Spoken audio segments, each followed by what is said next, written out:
1. You will hear a number of different recordings and you will have to answer questions on what you hear.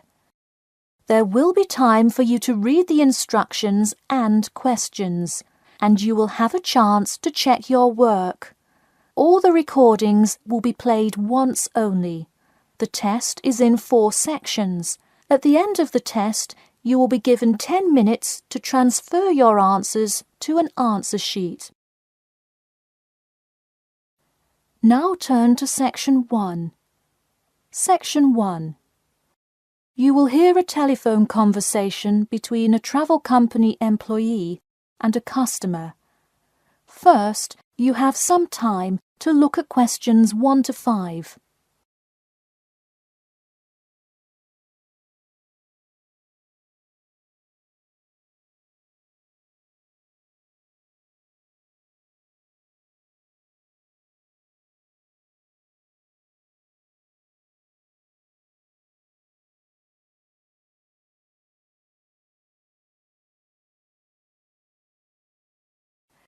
You will see that there is an example which has been done for you. On this occasion only, the conversation relating to this will be played first. Hello? Hi, good morning. This is Talia from Parrot Bay Travel Agency. Is Robert Goddard there? Yes, speaking. The man says that he is Robert Goddard, so Robert Goddard has been written in the space. Now we shall begin.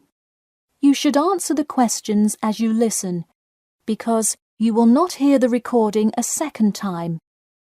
Listen carefully and answer questions 1 to 5. Hello? Hi, good morning. This is Talia from Parrot Bay Travel Agency. Is Robert Goddard there?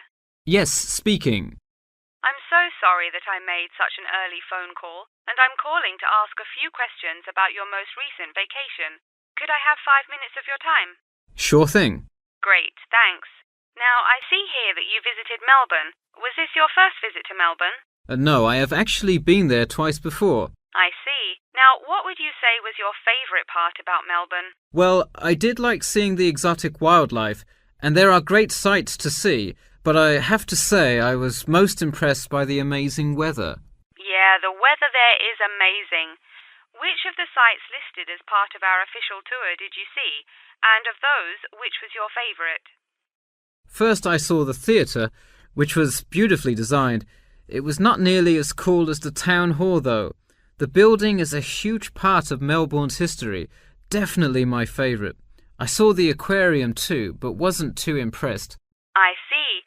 Yes, people often have great reviews of Town Hall. Now, I would like to ask you about your dining experience. Did you enjoy the food there? Absolutely, I loved it. I'm glad to hear it. Could you tell me a little bit about what you most enjoyed about the food? Being such an international city, I loved the variety. I could find any type of food I wanted, whether I wanted seafood, burgers, or anything else. You name it, and they had it. Did you drive to Melbourne?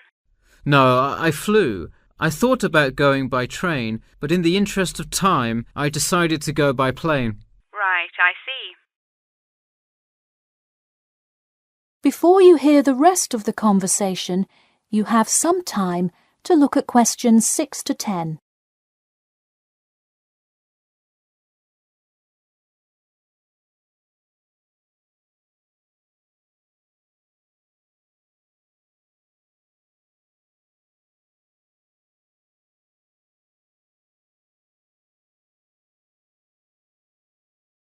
Now listen and answer questions 6 to 10. And would you mind telling me whether you are under 20, between the ages of 20 and 40, or older than 40? It would be nice if I was still under 20. My vacation probably would have been quite different. Actually, though, I just turned 41 last week. Oh, happy birthday. So, did you treat yourself and fly first class? No way. I would love to have a budget that high. I'm more in the mid-range income level. I wasn't always, though. I spent much of my life in a low-income household. I see. That answers my next question then, of income level. And what was the purpose of this visit? I had to go there on business a lot before and decided I would go there for tourism this time. I see. And what is your occupation? I am mainly a computer programmer. I also write for a travel magazine on the side, which is why I visited Melbourne before, but it's not my main source of income. I see. Wow, it sounds like you work a lot. Yes, I am very busy, which is exactly why I took a nice week-long vacation to Melbourne. I completely agree. Would you care to comment on your accommodation? My hotel was a good value. Staying in the city can get really expensive, so it was nice to find such a good price for the location and quality. I'm glad I didn't end up in some cheap motel in the middle of nowhere. I'm glad you didn't either. Well, thank you for taking part in our survey, and I'm glad you enjoyed your vacation. No problem. Take care. That is the end of section 1.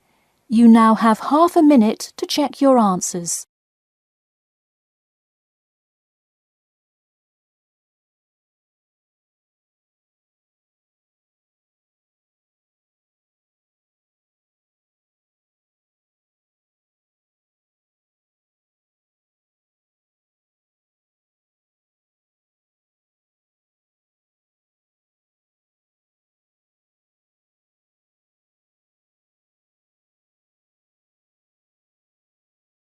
Now turn to section 2. Section 2. You will hear a talk about the main points of interest and the improvements made in the area. First, you have some time to look at questions 11 to 15.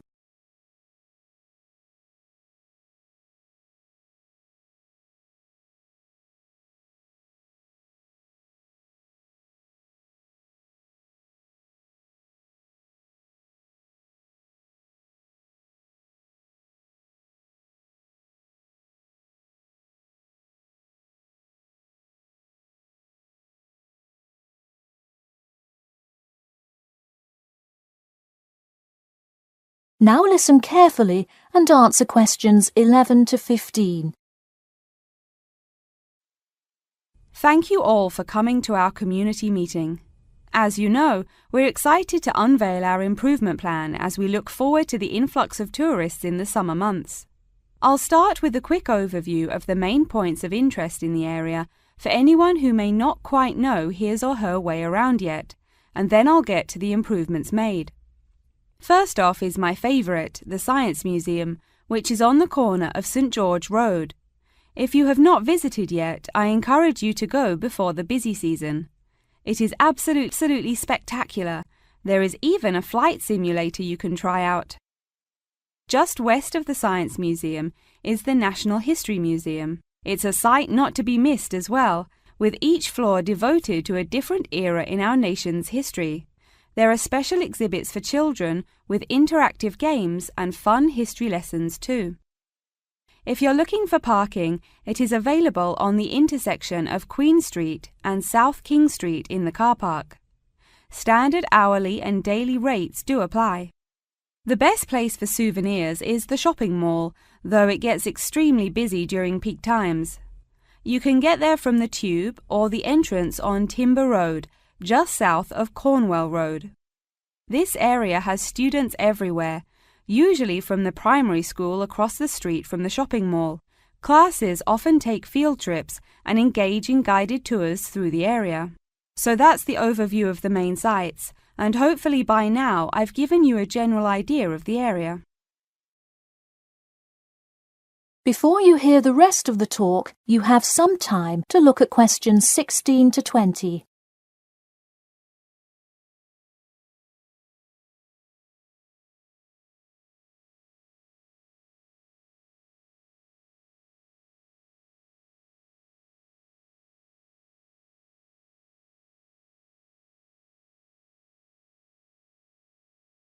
Now listen and answer questions 16 to 20. Now I'm going to outline the improvements we have made in our efforts to make the experience even better for each and every one of our visitors. You probably noticed when you first drove into the car park this morning that there is now additional signage to help avoid confusion. The directions were not entirely clear at first, so we have increased the number of one-way signs indicating the correct direction of traffic flow. Not far from there, in line with our mission of giving back to the community, we constructed a brand new playground for the primary school. It is really something to be excited for. The equipment is state-of-the-art and includes swings, a small climbing wall, and even an obstacle course. Now we'll head north and take a look at the Science Museum. In response to our feedback from past visitors to the museum, there is now free information available outlining not only upcoming IMAX showings, but also natural wonders like meteor showers, eclipses, and other cool natural events. The Science Museum isn't the only museum improving the experience of its visitors. The National History Museum has added an entire new wing to its facility to accommodate the large crowds of people gathering to see the Civil War exhibit, Inventions Timeline exhibit, and other wonderful sections of the museum. The increase in space will definitely give a more calm, comfortable experience for visitors. And finally, remember when there was actually a line at the mall entrance from the tube station? It was terrible trying to get anywhere from the tube because foot traffic got so backed up sometimes. We have addressed that by adding another entry point into the mall from the other end of the platform to disperse the crowd. So those are the major improvements we have made. Clearly, having too many people that want to visit and enjoy what our community has to offer the public is a good problem to have, and I am confident that we have made the changes necessary to accommodate the growing interest in the area. As always, we welcome any questions, comments, or concerns about the new improvement plan. In a few minutes, I will open up the floor for questions, but you can also contact me or any other board member by email or through the city website. Thank you for coming, and I now encourage you to stay for the questions and answers panel occurring between now and 10:30. That is the end of section 2. You now have half a minute to check your answers.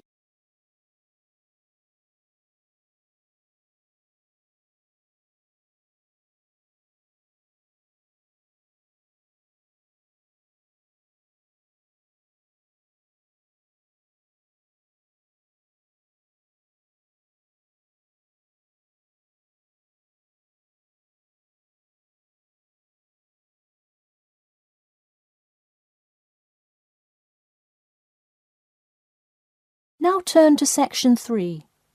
Section 3. You will hear two students called Jane and Mark talking to their tutor about the project assignments for their senior thesis. First, you have some time to look at questions 21 to 23.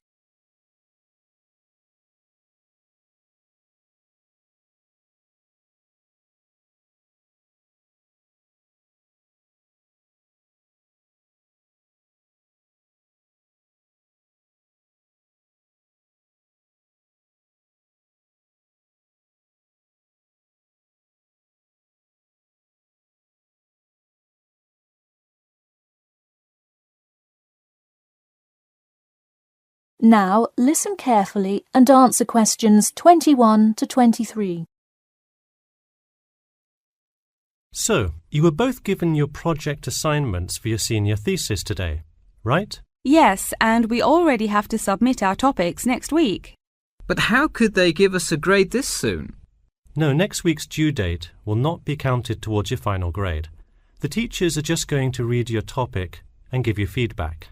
Oh, I see. So first we should come up with our topics, and then what? Well, once you know what you want to study, you need to think about how you'll study it. You need to decide on your research methods. The methods will be the main part of your paper. What about the results section? Well, I can give you feedback on that, but you will be the one carrying out an experiment, and thus will have to produce the results on your own. What I would like to do today is practice writing research papers before you even begin your report. I'll give you samples of old data from past experience, and you can practice writing results and drawing conclusions. I think that would be really helpful. Yeah, it sounds like a lot of extra work, but I'm sure it would make our actual project easier. You're exactly right. So let's get started. First, let's try this simple experiment on fruit flies. Read the information and then take 25 minutes to summarize a results and conclusion section. That's really important. Pay attention to the time limit. OK, does it still have to be 6,000 words? No, don't worry about that. What if we get off topic? I wouldn't worry too much. You'll have so much information to write about that it should be easy to stay on topic.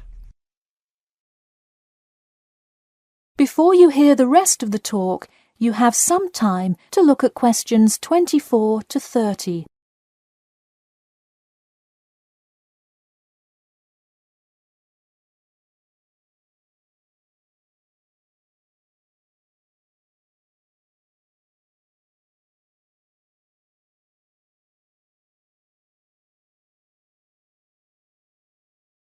Now listen carefully and answer questions 24 to 30. But what about other sources? Well, for this assignment, you can use the one from your textbook. In your actual paper, you should find old experiments that support your topic. So do we need to find different types of sources? For instance, should I be conducting lots of interviews to use in my paper? No, there's no need to conduct lots of interviews or anything like that. OK, I'm ready to get started. I'm still a little confused, though, on how we should format our paper. Don't worry about it for now, but on your final paper, make sure to pay attention to the format. It should follow the guidelines exactly. Oh man, I'm starting to understand why they give us all semester to do this. Are there any other small details like that we should know about? Not a whole lot.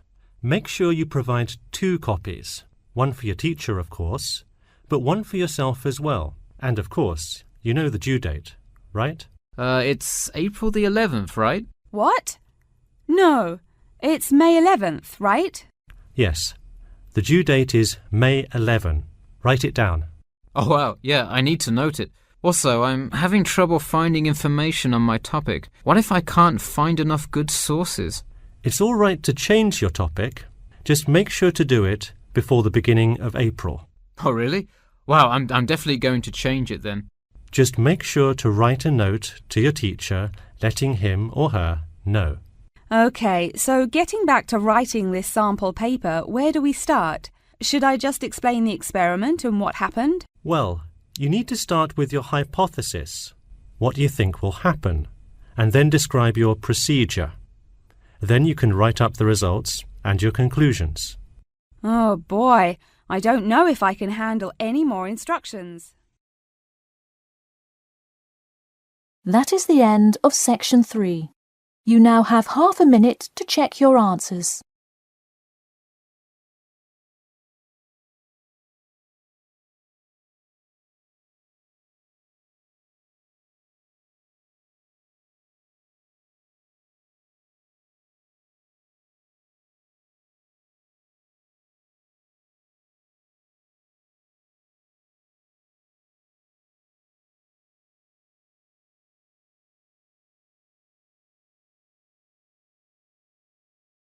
Now turn to section 4. Section 4. You will hear part of a lecture about factors you should consider when creating advertising materials and the effects they can have on your product sales. First, you have some time to look at questions 31 to 40.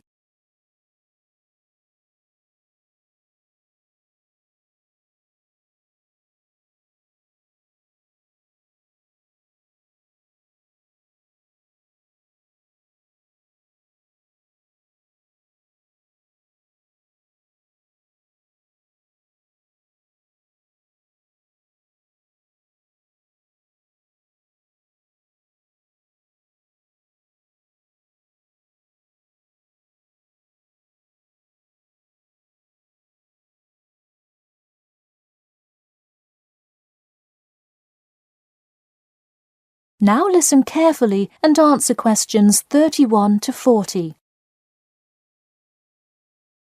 Hello class, and welcome back to Marketing Strategies. This week I will expand upon last week's lecture by talking about factors you should consider when creating advertising materials and the effects they can have on your product sales. Lesson 1. Limit your advertising to the geographic area of your target market. Though you may have a product that people want in a large area, the distance that customers are willing to travel is a significant factor in their choice of where to purchase that product. Take this example. If you're really hungry and decide you want a burrito, would you choose the restaurant that is a block from your apartment, or the one that is just as good, or even slightly better, across town? Of course, you'd pick the closer restaurant. Next, there's the method of communication to your target market. How do you decide among radio ads, TV commercials, flyers, or even word of mouth? While we often think of the visual presentation of ads, there's much more to advertising than the look. Studies show that consumers are much more likely to remember advertising slogans if there's also a sound plate. Did you know that your sense of smell is closely linked with memory? Think about Mandy's candy store up the road. Every time you walk past it, you can just smell the chocolate, right?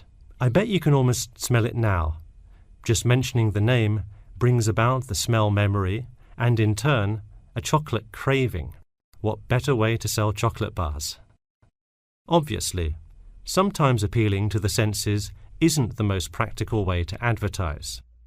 For example, it's a good idea to come up with a marketing strategy that adapts to the product, especially digital products. The flexibility of this kind of products is extremely important, so it's very common for advertisers to form one single layout for all of their ads, the visual, the medium, even the majority of the content, and simply update the ad each time they come out with a new version.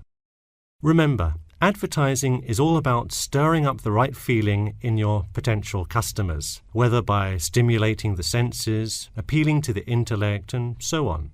Once the customer experiences the ad, the important thing is his or her reaction. Someone could love the ad you made, but unless he or she considers buying the product, you've failed to get the reaction you were looking for.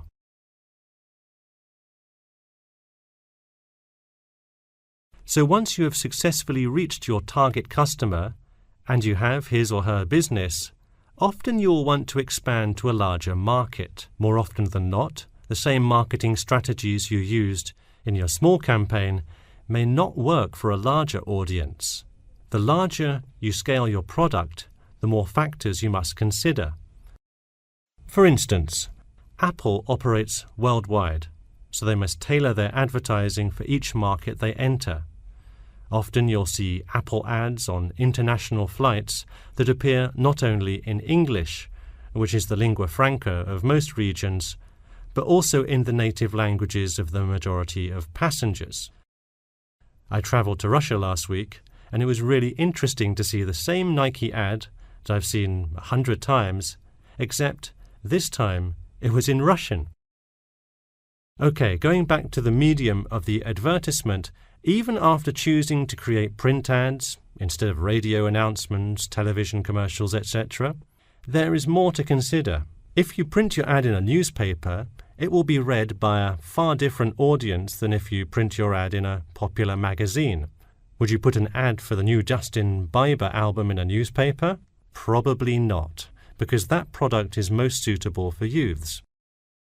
Let's face it, do you know anyone under the age of 25 that buys a newspaper?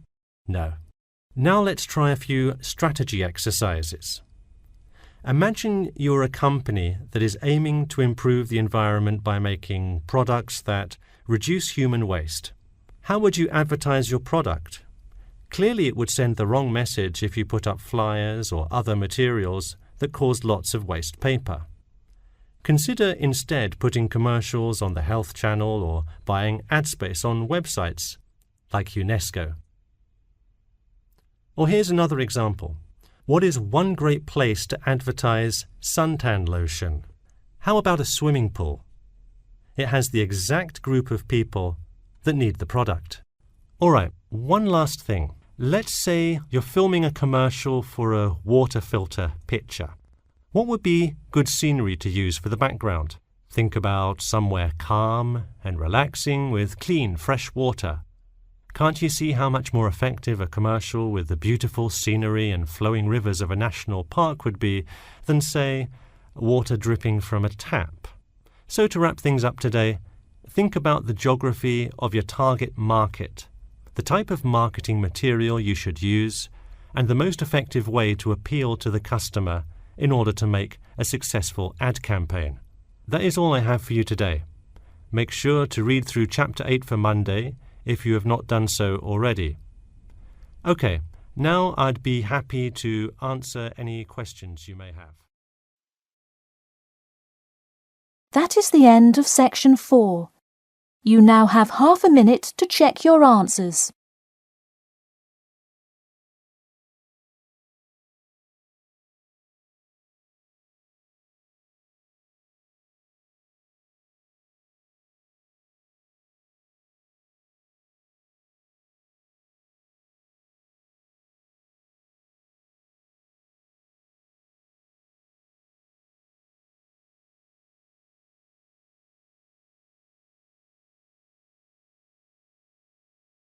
That is the end of the listening test. In the IELTS test, you will now have 10 minutes to transfer your answers to an answer sheet. 2. You will hear a number of different recordings and you will have to answer questions on what you hear. There will be time for you to read the instructions and questions, and you will have a chance to check your work. All the recordings will be played once only. The test is in 4 sections. At the end of the test, you will be given 10 minutes to transfer your answers to an answer sheet. Now turn to Section 1. Section 1. You will hear a telephone conversation between an employer from the Wild Dune Spa and Resort and an applicant. First, you have some time to look at questions 1 to 5.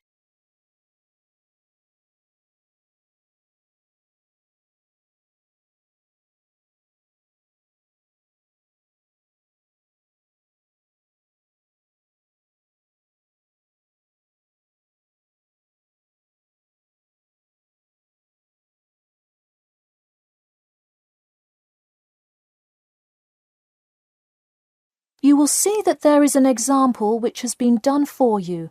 On this occasion only, the conversation relating to this will be played first. Hello, is this John Murphy? Hi, yes it is. Hi John, this is 𝐂හෙண்ட்𝐏 from the Wild Dune Spa and Resort, calling about your application for our lifeguard position. Do you have a few minutes to talk? Yes, absolutely. The employer says that he is calling about the application for their lifeguard position. So, lifeguard has been written in the space. Now we shall begin. You should answer the questions as you listen, because you will not hear the recording a second time.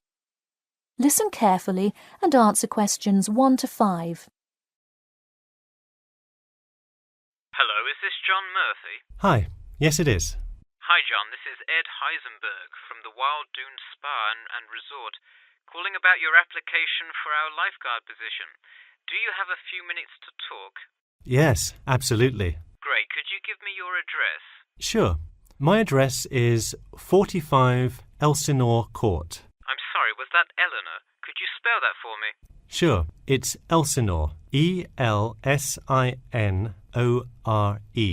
Okay, thanks. And is this the number we should reach you at in the future? 099885767? No, that's my home phone. But let me give you my mobile number instead. 077 896 245. Call me on that one. Okay, I'll make a note of that. Could you tell me your availability? Sure, I'm usually available during afternoons or weekends. I'd prefer not to be scheduled on weeknights because I work part-time as a waiter. That shouldn't be a problem, since we don't stay open very late anyway. And do you have any other employment experience? Yes, I've worked at a few other places. I was the baseball coach at Ridgemont High School last season. I see. And do you have any other experience that you would like us to note on your application? Yes. Last year I worked at the beach as a rescue diver. Rescue diver? That sounds intense. Well, it's really just like being a lifeguard, except in the ocean instead of pool. So kind of like being a lifeguard at the world's largest pool. I see. Before you hear the rest of the conversation, you have some time to look at questions 6 to 10.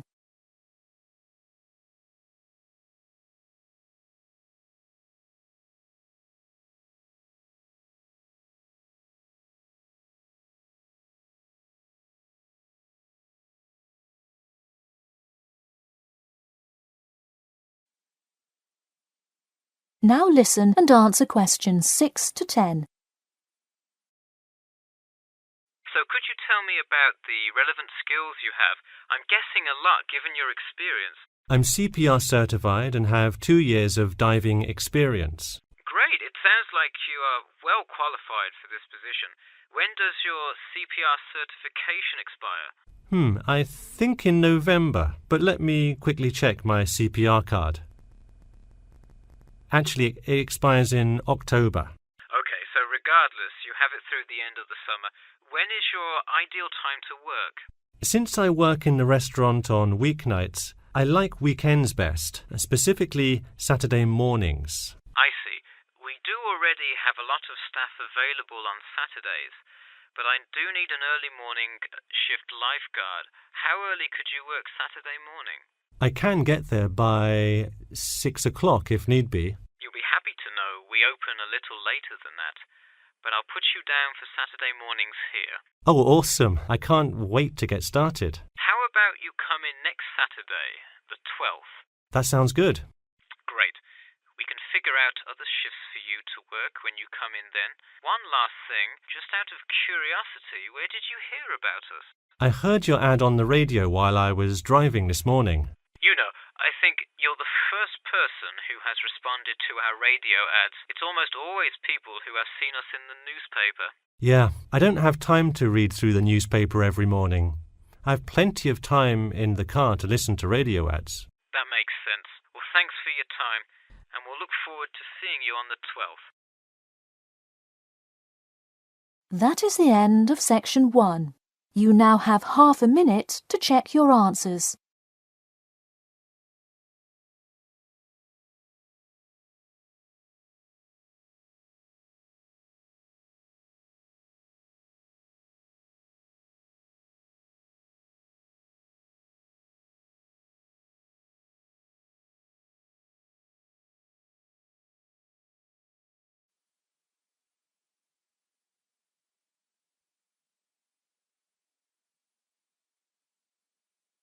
Now turn to Section 2.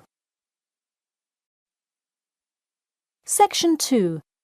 You'll hear part of a free class about safety around campus. First, you have some time to look at questions 11 to 14.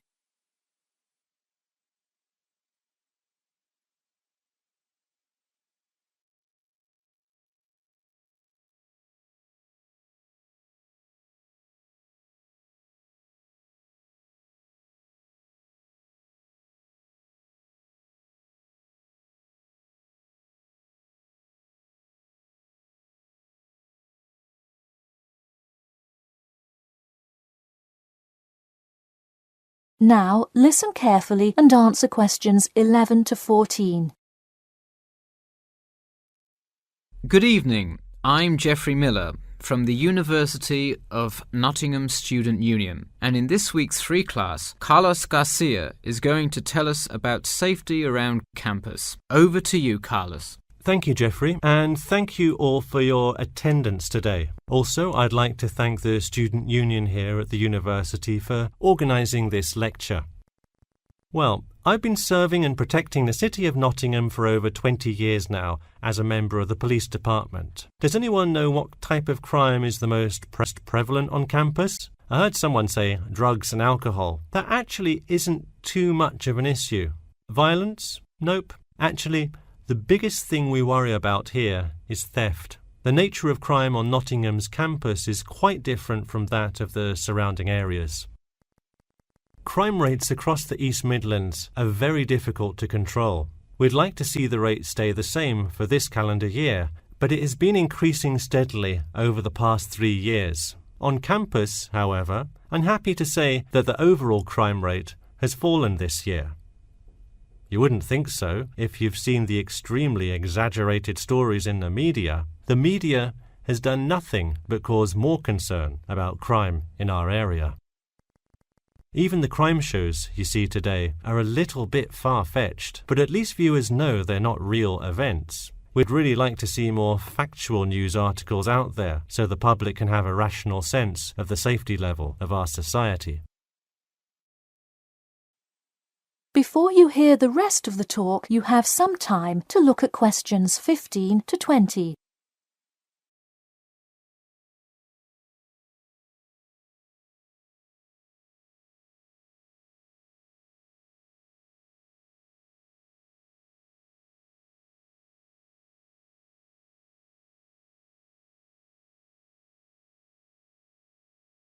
Now listen and answer questions 15 to 20. Okay, let's move on to what to do when you see a crime. Do not get involved if at all possible, and do not draw too much attention to yourself by running away in a conspicuous manner. Though most likely, and hopefully, you will not have to experience this situation, if you are being mugged, please do not try to resist.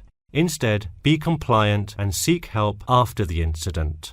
Like I said, though, it is highly unlikely that you will find yourself amidst a crime, but it is important to be prepared should it ever happen. We find that educating students and staff on the correct precautions to take is the best way to increase your safety. Just remember to be smart when you're out late at night and avoid any area or person that looks suspicious. I know it sounds obvious, but I cannot stress this enough.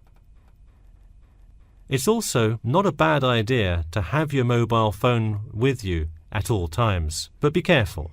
If you're chatting on your smartphone on your way home, you're a prime target for thieves. I'd like to see a show of hands. How many people have left work or the library after 10 p.m. to go home before? A lot of you, right? If you do have to go home late at night, please don't walk home alone. More often than not, there's someone there that will be walking the same direction as you at some point. Walk home with a friend or co-worker. Even if you must use your phone to call someone that's nearby to walk with you, it's always safer to walk home with someone. So when you're walking home, you may feel more comfortable with some sort of self-defense, such as pepper spray. Now, it's your call whether you want to carry something like this or not. However, I absolutely advise against carrying a knife or any other offensive weapon.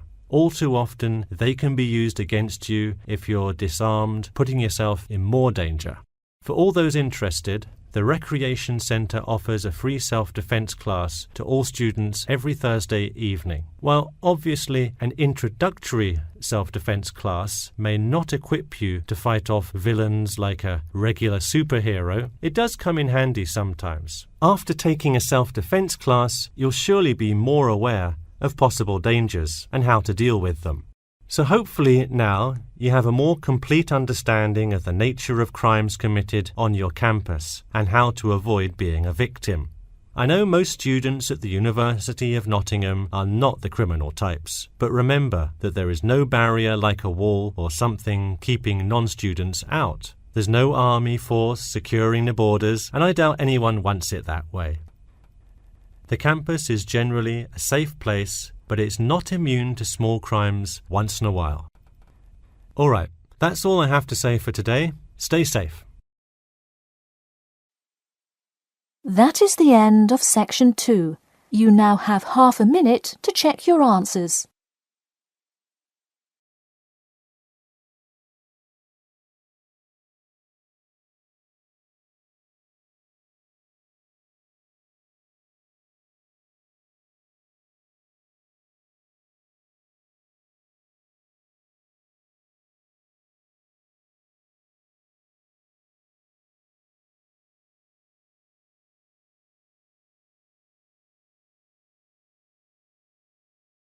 Now turn to section 3. Section 3. You will hear a student called Bobby talking to his tutor about the research project. First, you have some time to look at questions 21 to 23.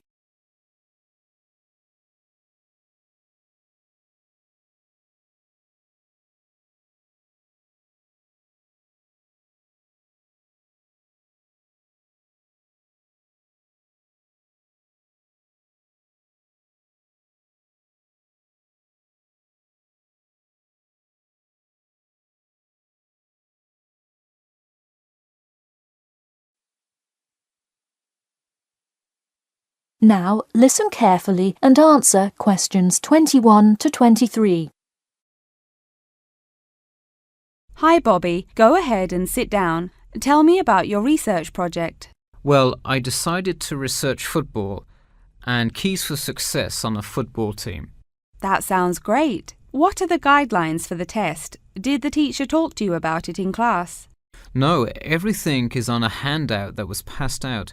It says that the first draft is due at the end of next week and the second and third are due later on in the month. I don't understand why we have to keep revising and fixing it. Is this assignment really that important? Well, this project is a major requirement for passing 11th grade English and will go on your permanent record. Oh, really? Does that mean it will affect what English level I am placed in next year? Well, not exactly.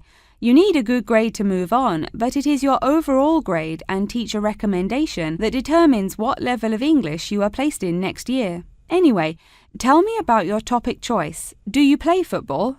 Well, actually, it's because my father loves the sport. He watches it every weekend. Cool. It's a good idea to report on something you're interested in. Before you hear the rest of the talk, you have some time to look at questions 24 to 30.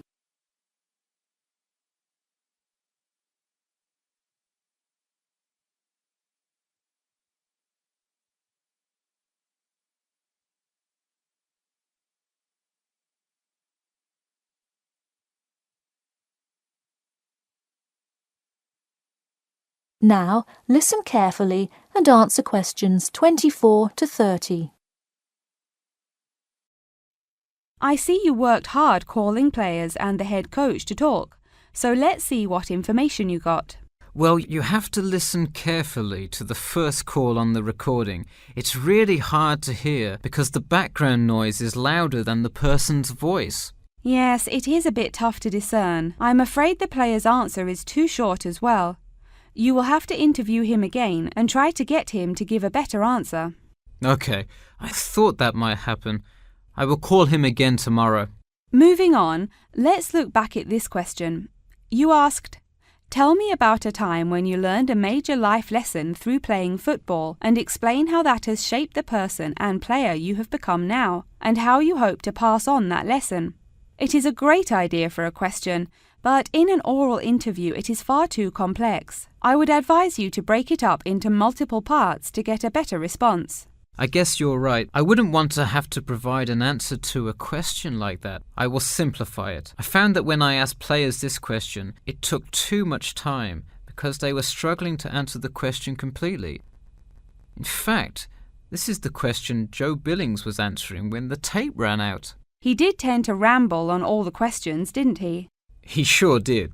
I would recommend that when you go back and interview players again, that you use a more sophisticated recording device. This recording is spotty, which indicates that the equipment wasn't working consistently. Okay, I guess it probably wasn't the best idea to use the sound recorder on my phone. Hey, could you give me some feedback on the content of the report itself? Sure, let's start by focusing on your topic. While I like that you chose to cover football, it seems inexplicit. The keys for success of a player and team is quite an interesting topic, but what is your thesis? That is to say, what conclusions can you draw from your research? I would suggest coming up with a strong thesis statement and then shaping your report based on that.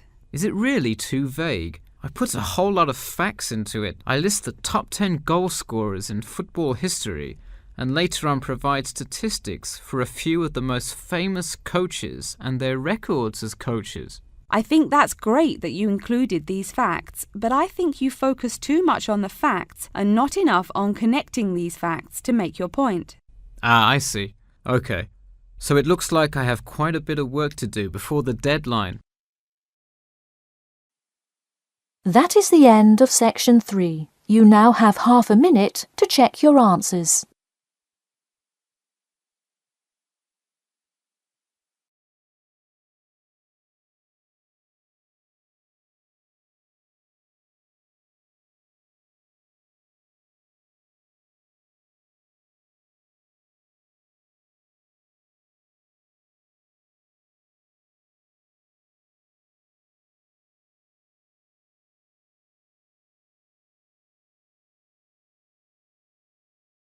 Now turn to section 4.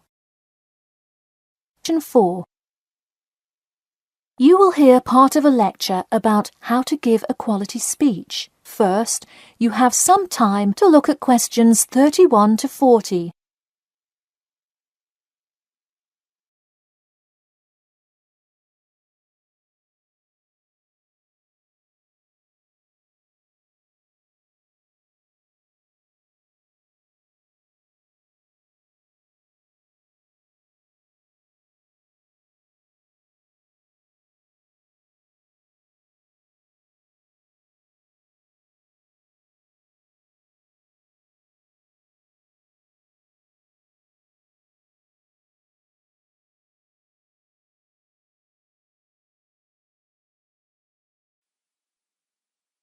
Now listen carefully and answer questions 31 to 40. Good morning. Today I am going to cover the daunting task of giving a quality speech, a thought that makes most of us cringe.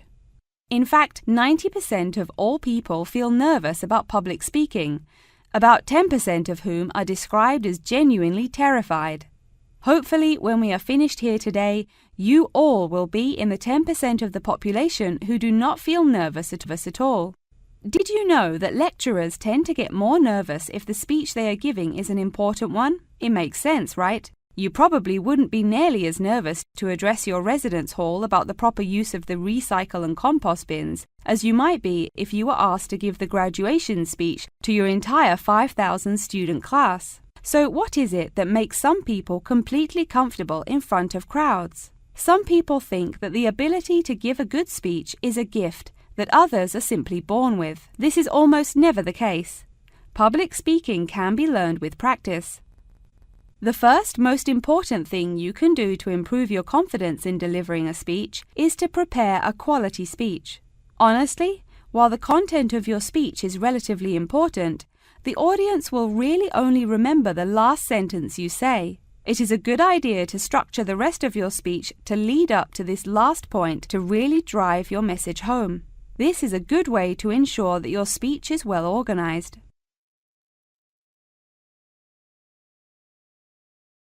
Once you are confident in the quality of the speech you have written, the rest is just about your stage presence. Let's go through some do's and don'ts of public speaking. First, you want to command the attention of the room. Do not, I repeat, do not proceed with your speech until the audience is paying attention. Even Martin Luther King Jr.'s I Have a Dream speech wouldn't have made any difference in the world without the undivided attention of his audience. To continue with the I Have a Dream example, one of the reasons that MLK was such an effective orator was his ability to speak with passion and engage with his audience. That sort of charisma does not come from reading straight from paper. Don't get me wrong, it is a good idea to write your main ideas down on a note card, sheet of paper or something, But one factor that will consistently lead to a boring, forgettable speech is writing down your entire speech. Do not write your full speech down. If you are constantly reading your paper, you are not making eye contact with your audience, and thus failing to really express the feeling that goes with your ideas. I advise you write 1 or 2 ideas, so if you suddenly draw a blank, you have something to jog your memory. If you've written a good speech that you believe in, those ideas should be sufficient to keep you on track.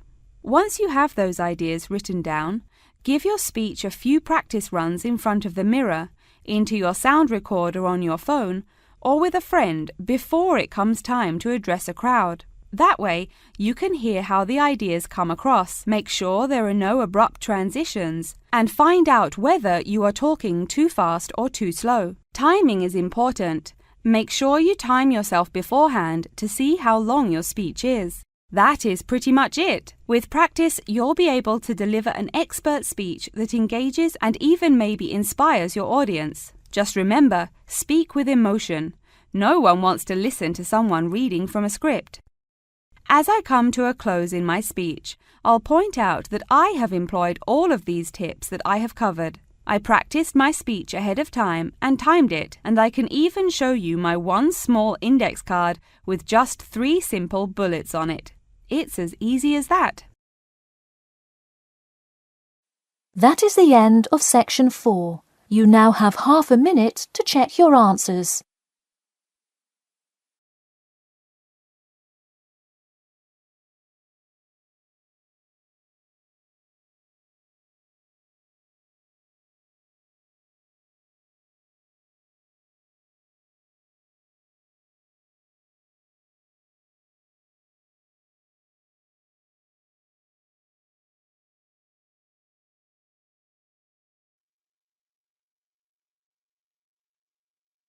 That is the end of the listening test. In the IELTS test, you will now have 10 minutes to transfer your answers to an answer sheet.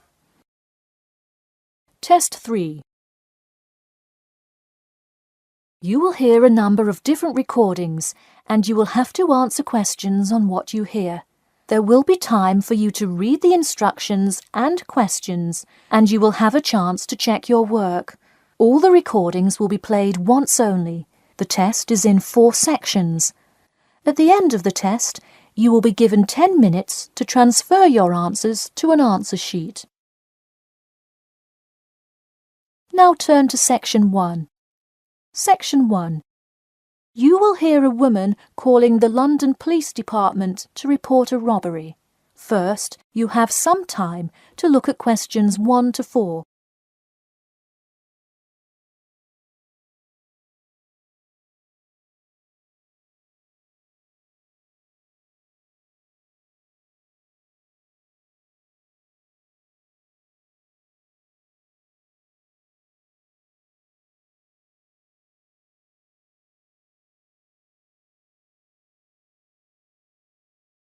You will see that there is an example which has been done for you. On this occasion only, the conversation relating to this will be played first. Hello, London Police Department. Yes, I would like to report a robbery. The woman says that she would like to report a robbery, so robbery has been written in the space. Now we shall begin.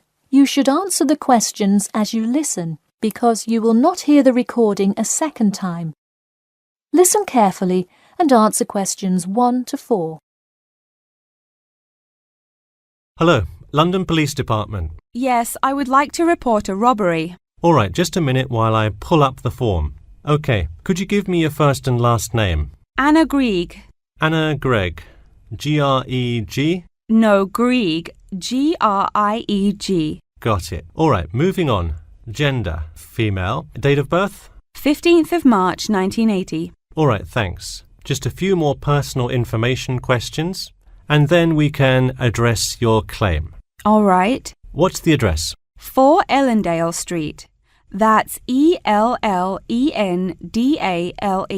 Oh, right, Ellendale Street. Yeah, we've had a lot of break-ins in that area lately. And the postal code? W5 2AT. And are you a citizen of the UK? No. Okay. What type of citizenship do you have? Well, I lived in the United States for most of my life, but I am actually of Grenadian nationality. Okay. So is that the country that issued your passport? Yes. All right. Before you hear the rest of the conversation, you have some time to look at questions 5 to 10.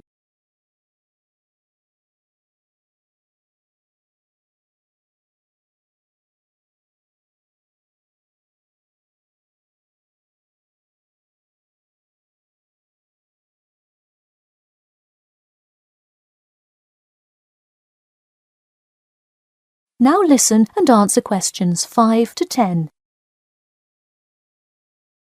And what is the crime you're reporting? I already said a robbery. Oh, right. Sorry. This is about the 100th robbery report I've filled out today. Have you had any prior break-ins? In the building or just my flat? The unit below mine got broken into last year. No. Just your flat. Oh, then no, not here. All right. Let's see here. Can you think of anything that was out of the ordinary around your building, or anyone who may have had reason to do this? No, it seemed like just a normal evening. I didn't see anyone suspicious and can't think of anyone that would target me specifically. How long has this been your place of residence? Let me think. I moved in on February 1st and it's October, so it's been about 8 months already. Wow, time flies. And that is just for Ellendale, yeah? Yes, I have lived in the UK for just over 1 year. I see. Can you give me the first and last names of all members of the household? Actually, I live alone. Okay, so no other occupants. And can you give me a brief account of what happened? I left to go to a dinner party at 6 p.m. and when I returned at 11, I found the place ransacked and a lot of my things gone. Any sign of forced entry? Yes, the back door was wide open and it looked like someone used a crowbar to force it open. I see. And just to be clear, was the door locked when you left? Of course. Hey, you would be surprised how many reports we get where people have failed to lock their doors. Now, I need you to list any missing items valued above £200. So far, I'm missing my computer, my purse with my wallet in it, and the TV. Okay, let's start with the computer. What is the estimated value? £500. And what is the serial number? G416870. Thank you. And a visual description? It is a black 13-inch PEMDAS cloud book. There is an Oxford sticker on the lid. Okay, and could you give me a description of the purse? Sure, it's a Claude Frieda shoulder bag and the material is silver-coloured cloth. Price? £300. Okay, that concludes my report. I'll submit it and we'll let you know of any developments. That is the end of section 1. You now have half a minute to check your answers.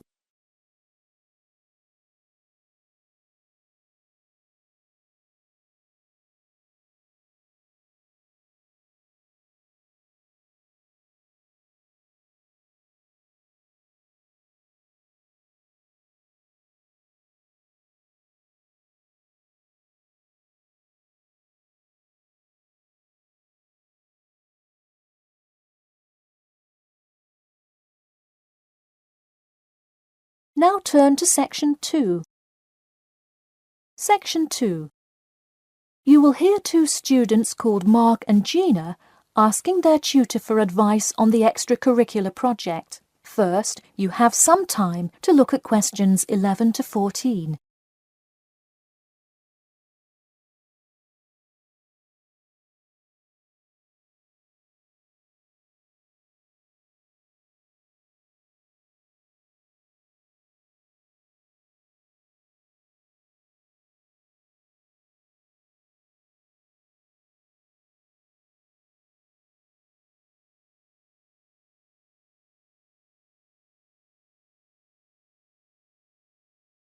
Now listen carefully and answer questions 11 to 14.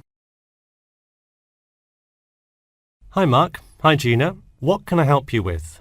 So we were hoping you could help us with this extracurricular project. Sure. What is the topic?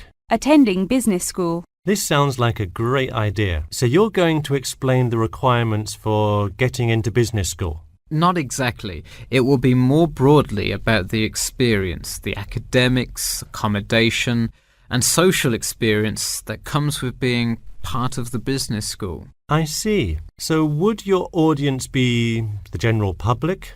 Well, we would probably want more to focus on members of the institution. We would especially like to reach individual applicants to the business school. I see. Now, what form will this information be? You could give a talk to all the summer courses. All you'd need is permission from the course director. Or you could pass out information outside the student union.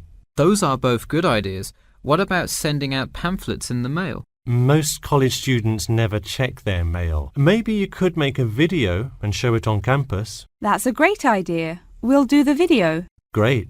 And as members of the business school, do you have an incentive to attract new students? If so, this idea is a great way to do that.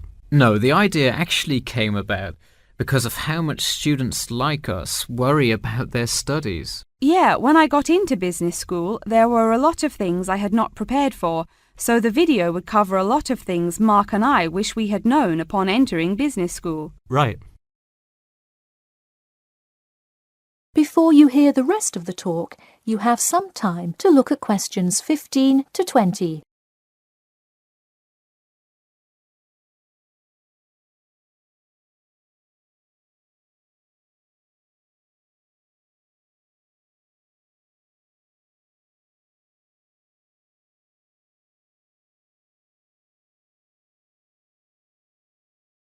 Now listen and answer questions 15 to 20.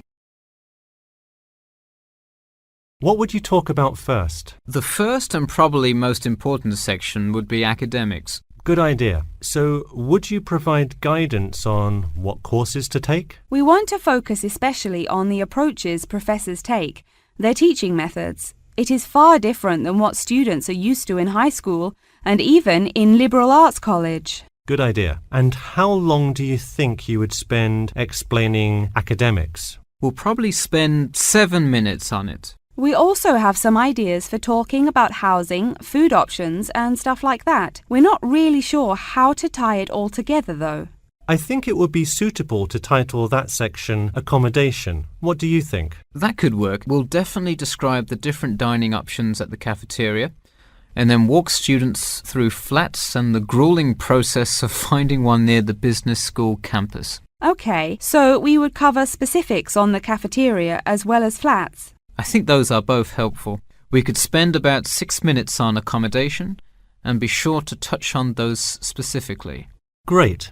Is there anything else you would talk about? We definitely want to go over the social aspect of attending school here. Of course. I think it's good to have a little fun once in a while when you're working so hard in school. I think we are going to introduce new students to the disco that so many upper-class men know and love. Maybe we'll include a few other places too, but that's the main one. We're also going to invite students to the international evening taking place in the first week of school as a great chance for our large international student population to meet a lot of other new students. It can definitely be hard to meet people as an international student. I think that is a great idea. You may want to spend slightly longer on this section than the other two. How about 8 minutes? That sounds reasonable. So overall, the introduction should take 3 minutes and then the conclusion should take 4, giving us a total of 28 minutes. I wouldn't rush your introduction. Maybe give it between 4 and 6 minutes. The conclusion, though, can be shorter since it's just a quick refresher of each of the topics. Give that not more than 2 minutes. Okay, so in total, the video should take about the same time, just more intro and less conclusion? Precisely. All right, we're going to get to work on our video. Thanks for your help. That is the end of section 2. You now have half a minute to check your answers.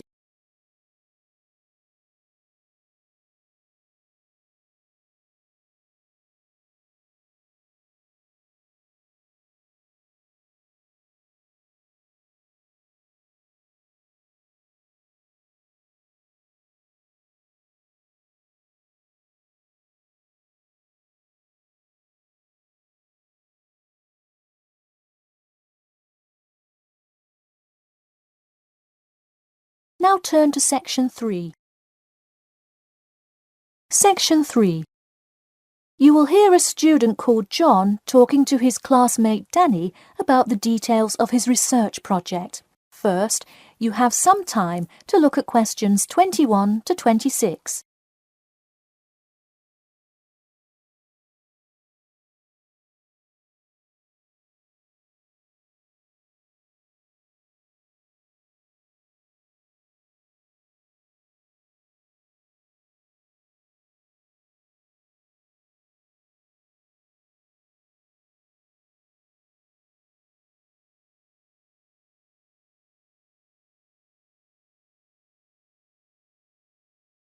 Now, listen carefully and answer questions 21 to 26. So, tell me about your research project, John. I created a questionnaire for the study to determine people's opinions of the relative feasibility of earning a living in Brisbane. Oh, cool. How is it scored? Are they all multiple choice questions? Well, the questions consist primarily of yes or no responses. There are 2 free response questions at the end. Participants will use a computer to fill in their answers. That way, it is really easy to analyze the data afterward. Great. It sounds like you have a pretty solid idea of what you should do. Just don't forget to submit a copy of your plans to Professor Curran by the 15th. Oh, I almost forgot. You don't do it for the high grade or a praise, but he can review and give you feedback. Right, that will be helpful. He has been conducting studies like this for 30 years now. Yep. Oh, and I'm curious. Are you going to be in the room giving subjects directions for the questionnaire? Well, I think the instructions will be provided by another representative who will not be analysing the data. I want them to feel they can answer and be completely anonymous, so I will not be in the room. Anonymity is really important for this study. I agree. Good idea. You should tell the representative to remind subjects to fully consider both sides of each issue. Sometimes it's really easy to immediately check yes or no without stopping to think about it completely. That's so true. It's like a race to finish the questionnaire first or something. I'll make sure to include that in the instructions. This report has to be perfect. Wow, what's the big deal? I know it's part of your grades and all. Well, it's that, but also a well-executed study could grab the attention of faculty in the department, which would be a huge deal. So, for attention? No, silly. I mean, I could really gain the respect of professors who may later take me on as a graduate student in their labs. Oh, I see. Before you hear the rest of the talk, you have some time to look at questions 27 to 30.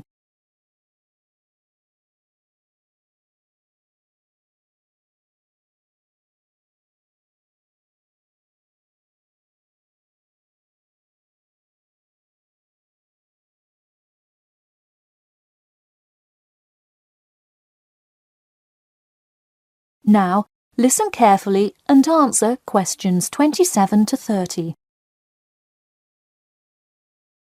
Let me take a look at the survey. Wow, this looks great. The map of the median income by region is a great tool. Where did you find it? Oh, thanks.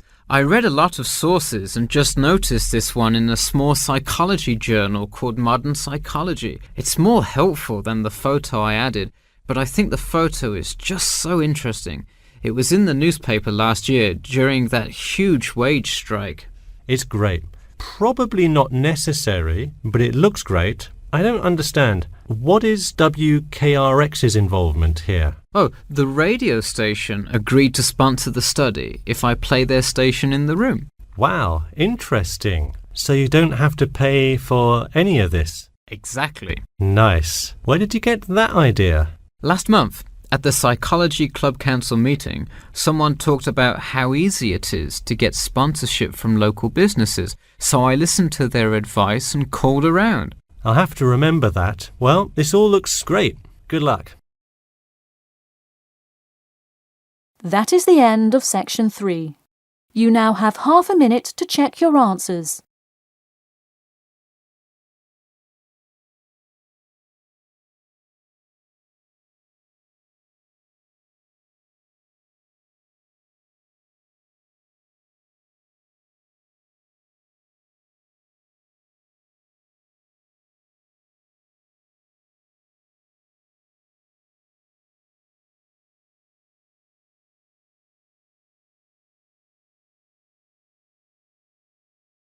Now turn to Section 4. Section 4. You will hear the beginning of a lecture about the Pleasanton Town Market. First, you have some time to look at questions 31 to 40.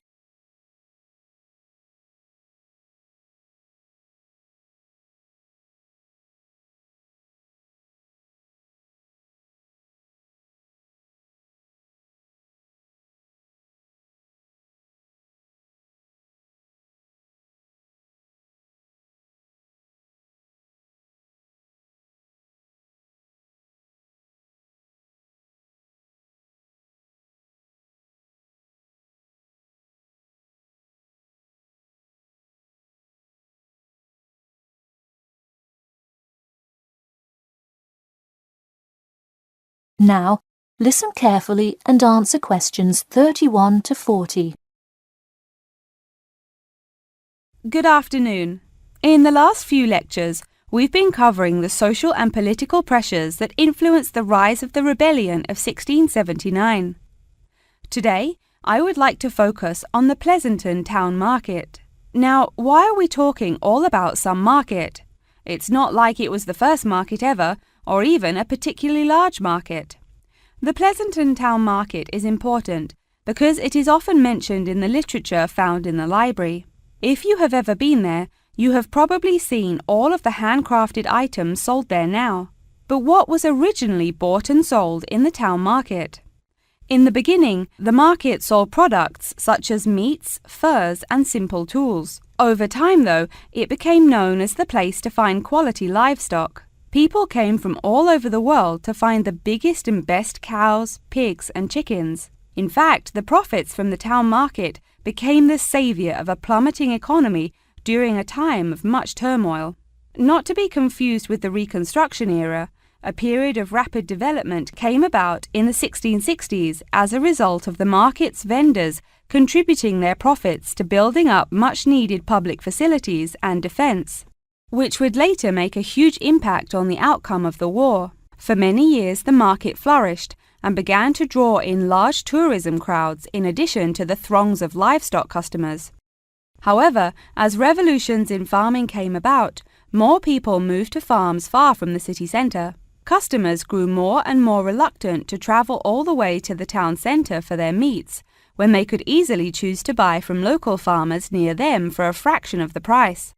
With such a fall in the profits of the town's major profit generator, some quality town planning was needed. In the mayoral election of 1668, a young man of little fame just barely claimed the popular vote, none other than the now legendary John C. Wiley. Wiley's first decision as mayor of Pleasanton was to deal with the quickly failing town market.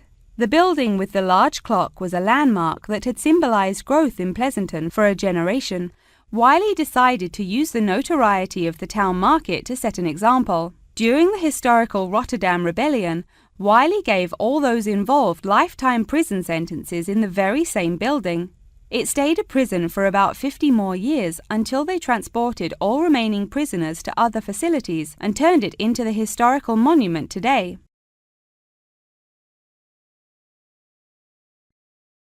Now that you know the basics of the history of the Pleasanton Town Market, I will introduce your next group project. I want you to make a short film based on the real historical events that occurred in Pleasanton before and during the uprising. I will give you some class time to look through the library's reference section, but you will be responsible for conducting further research outside of class. I suggest starting by looking for information on the market itself. You'll find plenty of information. In fact, some students complain that there is actually too much information on it. On your own time, you could find family members of old war veterans to conduct interviews. Sometimes they provide wonderful insight that you wouldn't find in proper history books. But be careful, an interview that is riddled with bias is useless. I myself have some very old photographs here that you are welcome to take a look at for some inspiration. I'm lucky enough to own this one of Jim Wiley himself. Very interesting to see, but does not provide enough information to add much to your film. Feel free to take this film into whatever direction you choose.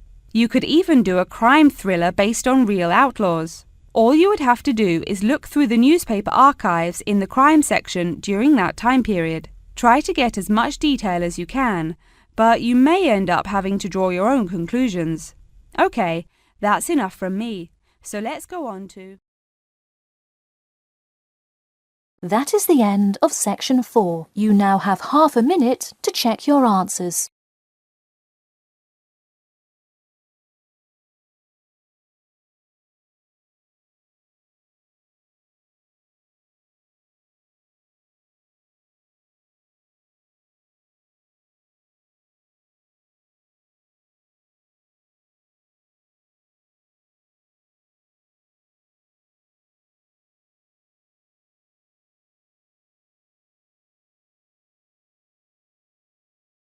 That is the end of the listening test. In the IELTS test, you will now have 10 minutes to transfer your answers to an answer sheet. 4. You will hear a number of different recordings and you will have to answer questions on what you hear. There will be time for you to read the instructions and questions, and you will have a chance to check your work. All the recordings will be played once only. The test is in 4 sections. At the end of the test, you will be given 10 minutes to transfer your answers to an answer sheet. Now turn to Section 1. Section 1. You will hear a conversation between Peter and Jim talking about some details for their shared accommodation. First, you have some time to look at questions 1 to 4.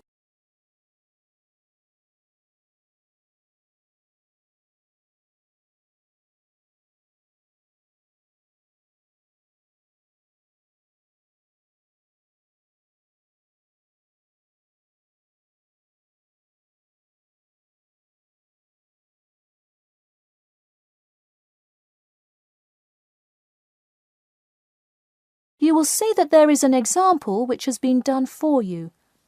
On this occasion only, the conversation relating to this will be played first. Hey Jim, it's Peter. Oh, hey Peter, what's up? I thought I'd call so we could hammer out the details for next year's lease. Peter says that he wants to hammer out the details for next year's lease with Jim. So, lease has been written in the space. Now we shall begin. You should answer the questions as you listen, because you will not hear the recording a second time. Listen carefully and answer questions 1 to 4. Hey Jim, it's Peter. Oh, hey Peter, what's up? I thought I'd call so we could hammer out the details for next year's lease. That's a good idea. Did we ever decide on how to split the total rent? Well, I was thinking, since my room is bigger, I probably should pay a little more. So I could pay £110 and you could pay £80. Does that sound okay? Considering that my old apartment cost me £100 for a smaller room, I'm definitely all right with that. Hey, I was looking at a map of the area and can't seem to find a bus stop near it. Do you know where we would catch the bus? Well, the bus is actually pretty far from us, but we have that garage that we can park our cars in. Wow, that's great. Convenient parking is hard to find, so we're lucky we have that. Okay, so we have a whole lot of things we'll need to buy when we move in. How do you want to split that up? I was wondering, do you still work at the supermarket? Yep, every Tuesday and Saturday. Would you be able to buy things from there if I sent you a shopping list? Sure, I can do that. Great. Then I can take care of whatever else we need that you wouldn't get at a supermarket. If you want, I'll pick you up from work that day and we can go to the apartment together. Oh, that would be great, thanks. No problem. That way we can split the cost of petrol. Works for me. It's so expensive these days, isn't it?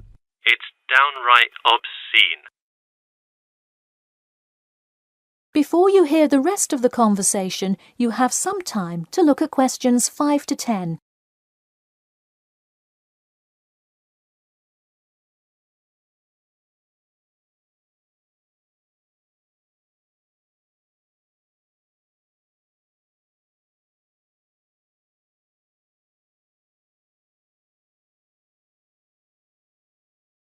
Now listen and answer questions 5 to 10.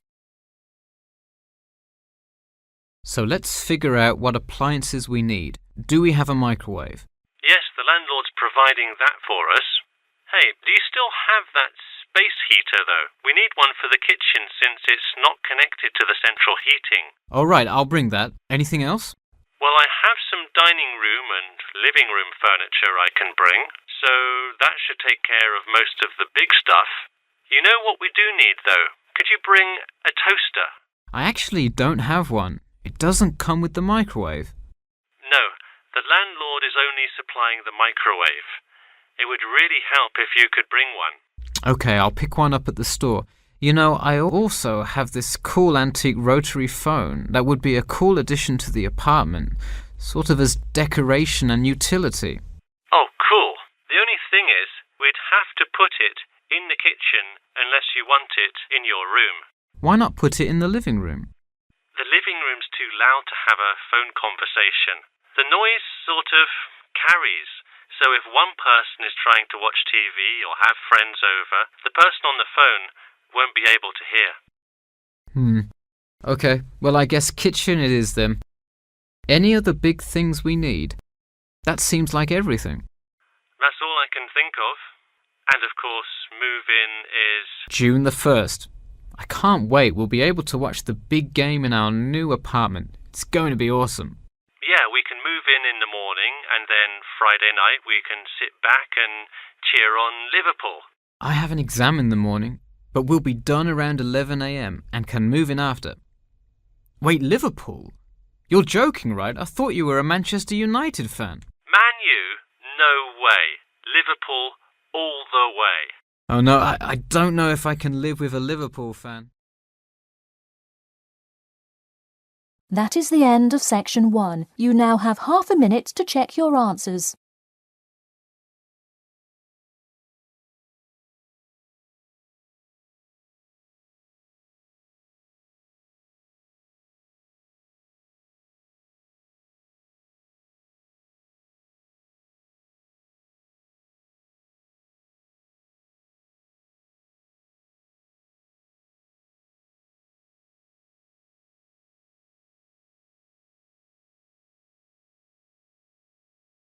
Now turn to section 2. Section 2. You'll hear an HR representative of Earn and Learn giving some information about her company. First, you have some time to look at questions 11 to 16.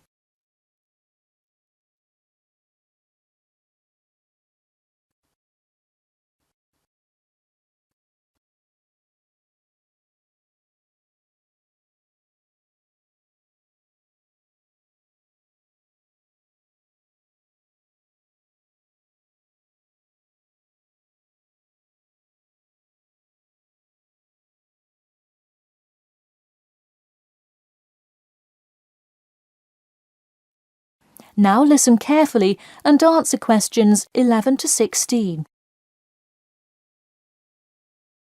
Welcome to all of you. Can everybody see and hear me? Good. I'm Sarah Connor, an HR representative of Earn and Learn. I have been asked today to talk to you about our company. So, for those of you who don't know very much about the company, let me start by giving you some basic information about it.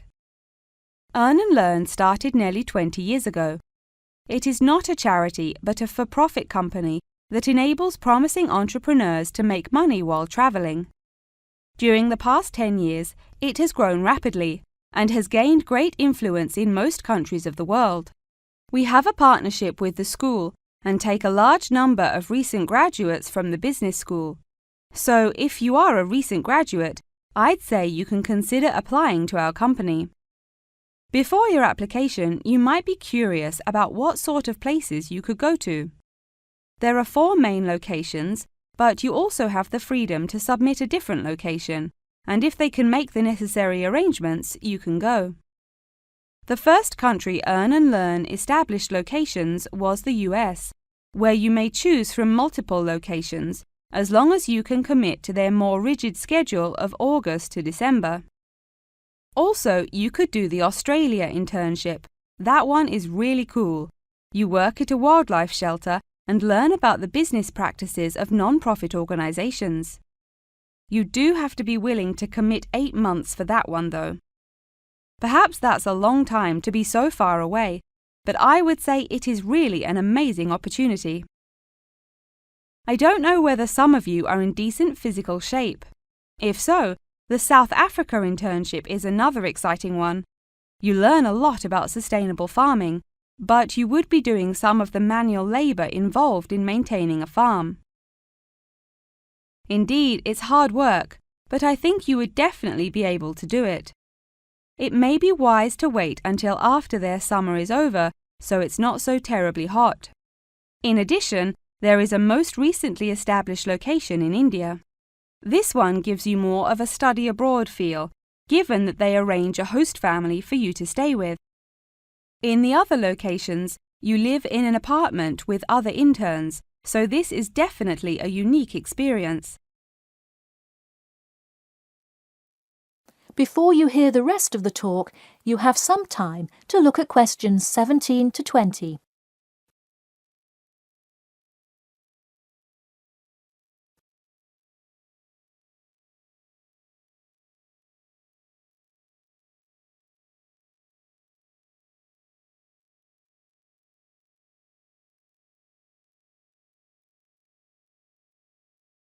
Now listen and answer questions 17 to 20. Regardless of where you go, at the end of the program you get a global traveling certificate, as long as you can explain your experience. You can provide a written log of what you did. I recommend writing journal or blog entries about what you do every day, or a weekly summary of each day. Of course, you don't have to write up a formal report or anything like that, and you need to apply for it once you have returned. Some students may want to know whether this is a paid internship. Actually, you have to pay for the flight there yourself. But you have the opportunity to create your own small business, which could earn you money if it's successful. So basically, you pay for it all up front, but when you're there, you can find ways to make money.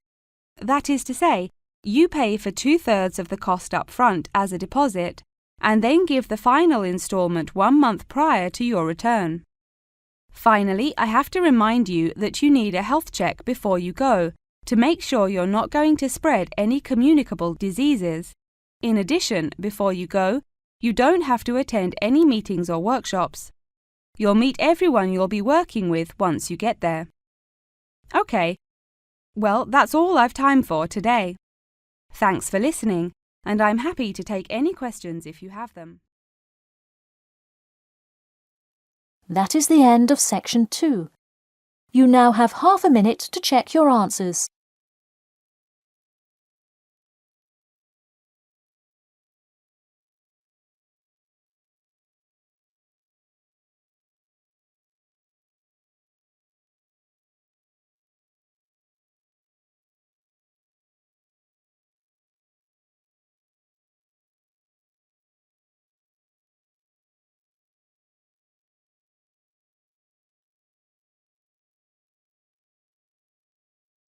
Now turn to section 3. Section 3. You will hear a student called Margaret Parkinson talking about the class she missed on Thursday with her professor. First, you have some time to look at questions 21 to 26.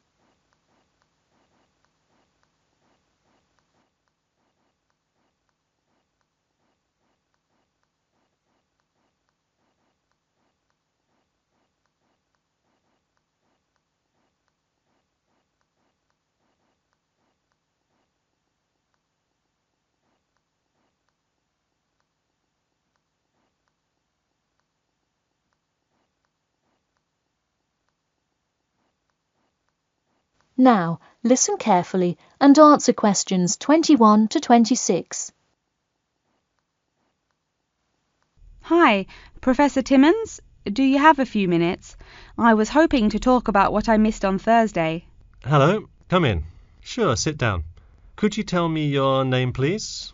Margaret, sir. Margaret Parkinson. I apologise for missing your class, but I had to go to the hospital. I'm sorry to hear that. Everything is okay now, though, I hope? Yes, thanks. Glad to hear it. So on Thursday, I outlined the research project that will account for 30% of your grade.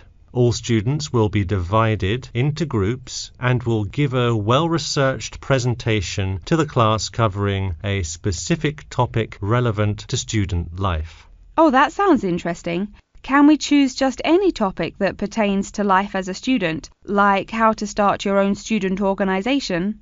Well, though I'm sure that would be an informative presentation, I've already chosen a list of topics which I will assign. As an example, I assigned one group the topic of student loans. They're to research not just the prevalence of students who have loans to pay for their tuition, but information as to how best to manage these loans and possible scholarships that could alleviate some of the financial burden.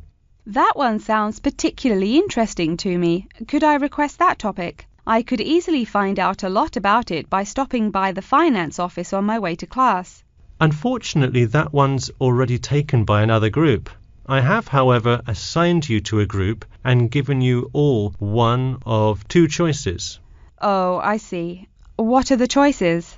The first is discussing smoking. Trends in the number of student smokers compared with the general population, popular reasons students take up smoking, and more healthy alternatives to smoking. That one could be interesting. I'm not a smoker myself, but we'll see what my group thinks. If we did choose this topic, we would rather not put our fellow students on the spot to interview them. Where else could we gather information? How about where the cigarettes are sold? Oh, that's a great idea. I could interview the manager of a supermarket and find out the average age of people buying cigarettes, or how much they buy, that sort of thing. Precisely. Okay, I'll keep that in mind. And what was the other topic? The other topic is the practice of natural medicine. It sounds far more specific than the others, but it is more of an exercise of outlining a career path.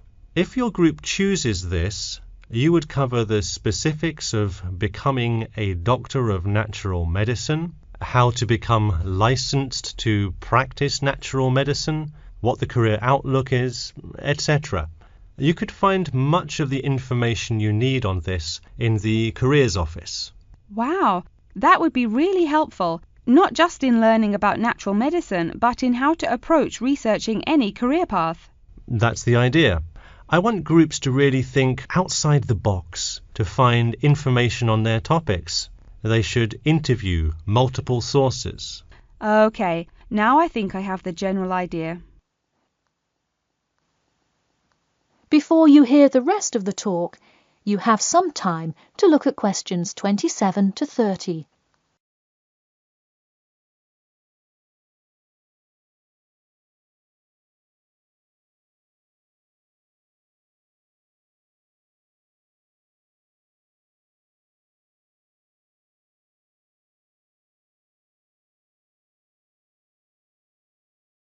Now, listen carefully and answer questions 27 to 30. When is the presentation due?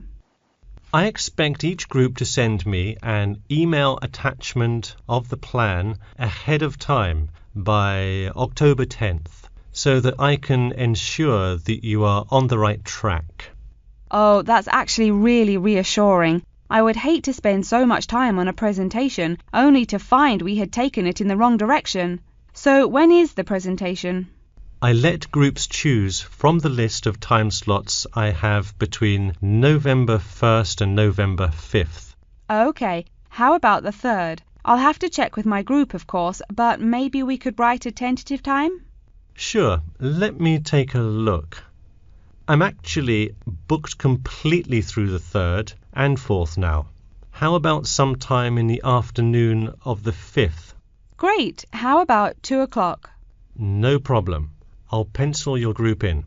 Okay, thanks. And to clarify, what exactly is due in the first phase? Before the October deadline, I want your group to have compiled resources and then to provide some initial data analysis to support your claims. Okay, so data analysis is due the 10th of October, and then the Presentation? Yes. The final phase is simply giving the presentation on the 5th of November.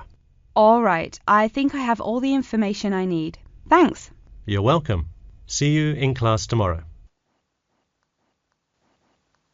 That is the end of section 3. You now have half a minute to check your answers.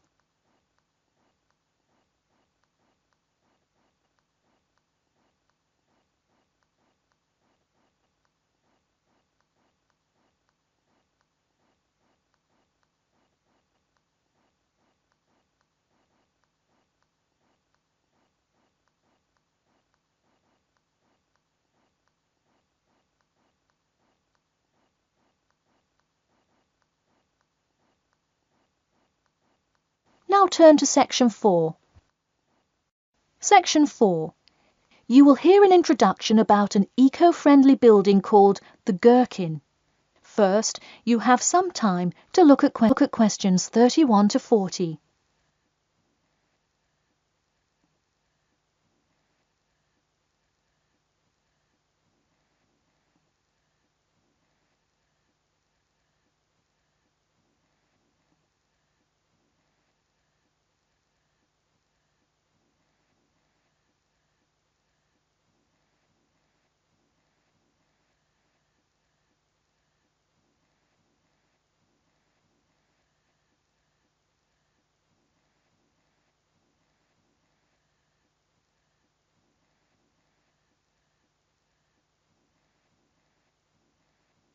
Now, listen carefully and answer questions 31 to 40. Today, I'd like to tell you about how UK architects are playing their part to address the issue of global warming. You have seen many of these iconic buildings while going about your everyday life, but you may not know how they are affecting your tomorrow. In 2003, construction was completed on the famous Swiss rebuilding, or more informally called the Gherkin, a true masterpiece commissioned by the law offices of Foster and Partners. This is not the first ambitious endeavour of the firm. They are renowned for their various philanthropic environmental efforts. The Gherkin, with its cut-and-edge green initiative and sharp design, is gaining recognition as an icon in modern architecture. You can pick it out of the London skyline by its unorthodox cigar shape. While its appearance is the obvious attribute at which to marvel, there is far more to this building than meets the eye. And let's face it, there's a lot about this building that meets the eye. The building helps reduce the city's carbon footprint in a number of ways. Just a quick note, in case you're not familiar with the term carbon footprint, get used to it. It's a buzzword you'll hear relentlessly to talk about reducing emissions. Think of it as the amount of harmful greenhouse gases that are given off into the environment by a single person, organization, or product. So going back to the Gherkin building, perhaps the most obvious as well as the most significant eco-friendly feature is the glass windows, which allow light to pass through the building, both reducing heating costs and brightening up the workspace. The ingenuity behind the various eco-friendly aspects of the Gherkin has seen its fair share of publicity both from serious and silly sources. In a recent April Fool's Day edition, One e-publication printed a story detailing plans to replace 50% of the current exterior with grass, which would not only make large steps in the name of sustainability, but also give the building the green hue that would truly earn it the nickname of the Gherkin. The only drawback is, as you may have guessed, that this story was an April Fool's Day joke, and completely made up.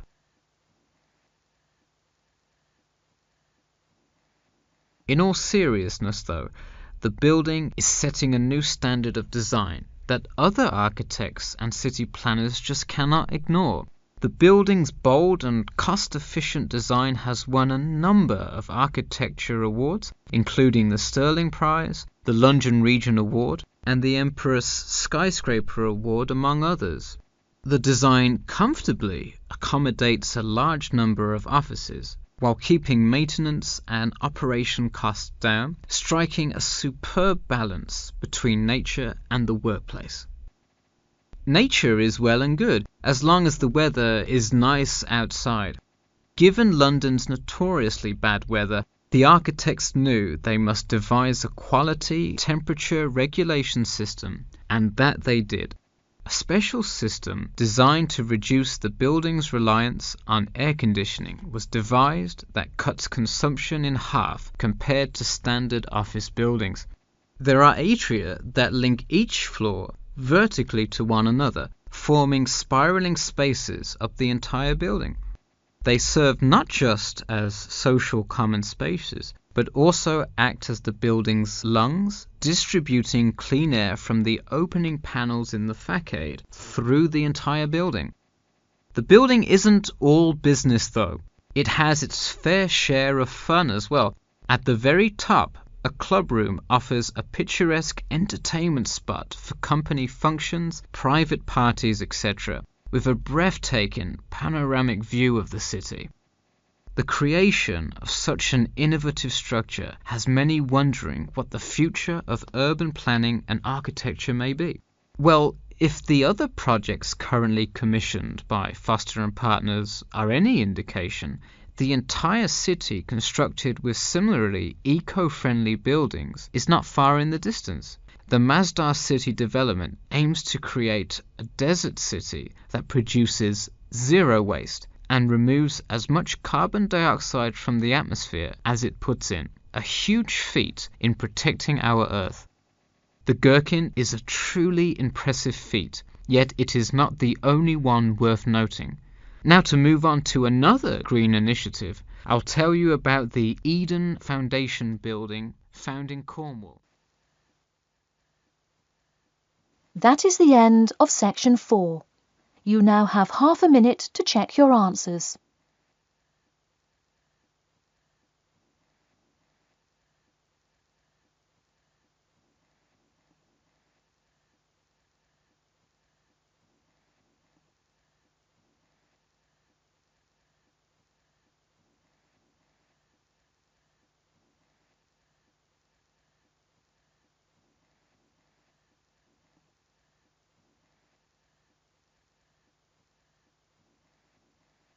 That is the end of the listening test. In the IELTS test, you will now have 10 minutes to transfer your answers to an answer sheet. Test 5. You will hear a number of different recordings, and you will have to answer questions on what you hear. There will be time for you to read the instructions and questions, and you will have a chance to check your work. All the recordings will be played once only. The test is in 4 sections. At the end of the test, you will be given 10 minutes to transfer your answers to an answer sheet. Now turn to Section 1. Section 1. You will hear an agent calling from Farrelly Mutual about the recent homeowners insurance inquiry. First, you have some time to look at questions 1 to 6.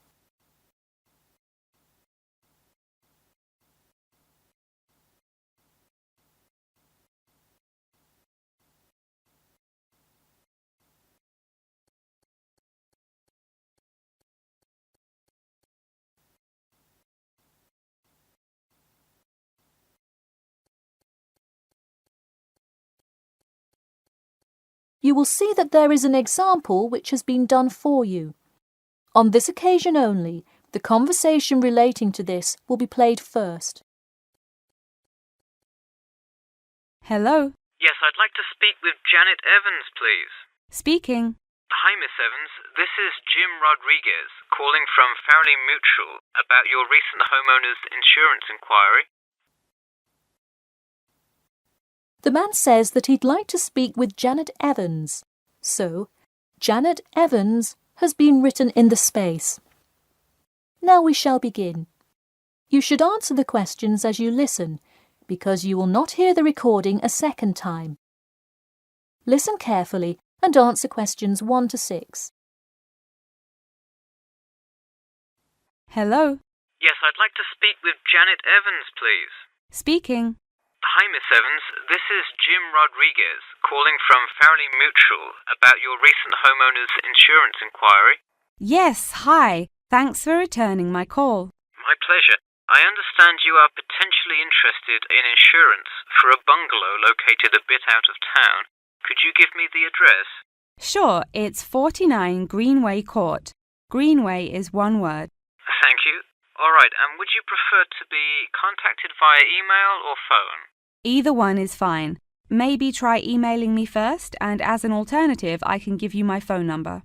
Great, and what is your email address? BOOK2@cat.com. Did you say cat as in the animal? Yes, it is the acronym for the construction company I work for. I'm sure you've seen them around. Yes, I have, and could you give me your primary phone number and the best time to reach you? Sure, the number is 020-4251-9443. I am generally unable to answer my phone at work, but any time after 5:30 p.m. is fine. I will make a note of that here.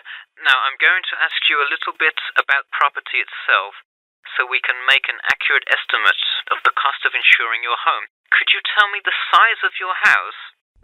Well, I don't have the exact measurements, but I'm pretty sure it's right around 80 square meters. Should I measure it and call you back later? No, that's completely all right. I'll write 80 square meters for now to get the estimate, and then an agent will come get the exact measurements later on if you decide to purchase our insurance. Okay, great. And what material is your house made of? For example, wood, brick, stucco? It's mainly brick. Great. That will give you a lower rate than most of the materials, since it is so strong. Wonderful. And do you have any sort of home security, Miss Evans? We don't have a fence or anything yet, but we have an alarm system that we use regularly. Good. Before you hear the rest of the conversation, you have some time to look at questions 7 to 10.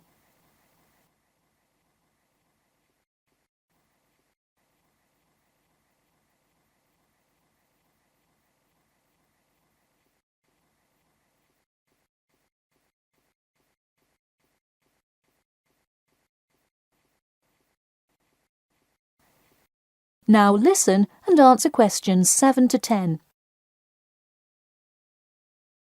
Now I'll go through a number of things we offer coverage for, and I'd like you to tell me which items you want your policy to cover. Okay. We'll start with the building itself first. Would you like us to cover incidental damage to the structure to your house? Absolutely. Splendid. And the contents inside your house? We usually cover all items with an appraised value of about £200. Would you like us to cover theft and damage beyond natural wear and tear? I will let you know that the second option here will come with a considerable increase in your rates. I think I'd just like the contents of the house to be covered against theft then. All right, and would you like any other insurance? Fire, flood, etc.? Yes, I definitely want flood coverage. It rains a lot here and the drainage system in the area is not the greatest. Okay, I am calculating your quotation now. It will just take a second. It looks like your annual insurance rate will be £148.30. Thanks, that seems somewhat reasonable. I would like to take some time to think about it. How long does it take to begin receiving coverage after signing up? It depends on the time of year. It can take anywhere from 2 to 6 weeks. I would say if you sign up by July the 1st, you could start your coverage by August the 1st. I see. Okay, thanks for your help. Should I call you back at this number when I have made my decision? Yes, please. And so that we can look up your account faster, I'll give you a reference number that you should provide when calling. Ready? Yep. It's TR278Q. Got it. Thanks. Thank you, and have a nice day. That is the end of section 1. You now have half a minute to check your answers.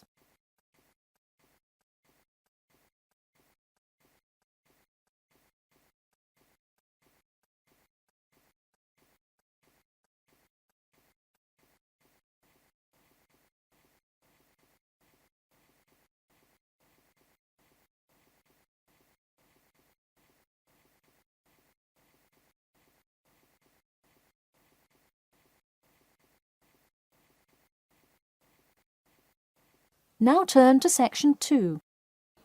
Section 2.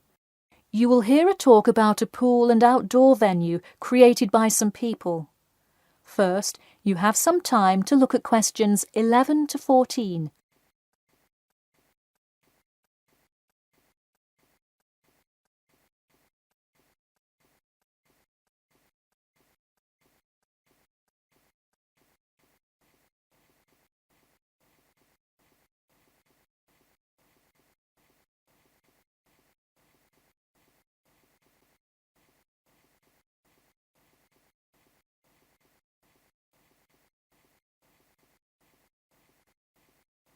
Now, listen carefully and answer questions 11 to 14. Hey, if you're just joining us on WKPX The Sound, welcome. We're here in the studio with Matt and Cam in the morning, and this morning we're talking about keeping the kids occupied on summer vacation. Folks, there's a new kid in town in the world of summer fun. Get ready for the Pool of the People, a pool and outdoor venue created by, that's right, the people. Scheduled to open in November, the ideas for everything from the design of the pool right down to the items sold in the snack bar have been decided upon by a sample of 1,050 members of the public. The public selected 2 top proposals from over a dozen created by renowned architect Ned Mosby, and the final design is truly something else. The pool is shaped like a fishbowl, sinking down into the ground. And there's, you guessed it, a real live fish tank in the center. It's certainly the center of attention in the Bridgewater area. Now, you are probably wondering how much an extravagance like this must cost, right? Well, have no fear. At just £15 for adults and £10 for kids, it's an affordable way to entertain the kids in those dog days of summer. The only problem now is the possibility that it will in fact become too popular. The pool is only so large, so swarms of people coming to enjoy it may cause quite a crowd in its first summer of opening. There will be an opening party for a select audience, and in line with the pool's mission, the people have decided on all the arrangements. They collectively decided on actress Rebel Wilson to host in the festivities scheduled for later this month, and even dictated the playlist by ranking their top 10 songs from a list of hundreds. There is some discrepancy, however, on the sculpture design for the foyer at the entrance. The people elected a jellyfish sculpture to greet entering visitors, but given last week's vicious attack by a box jellyfish on a local youth, coordinators fear it will bring too much fear to patrons. Before you hear the rest of the talk, you have some time to look at questions 15 to 20.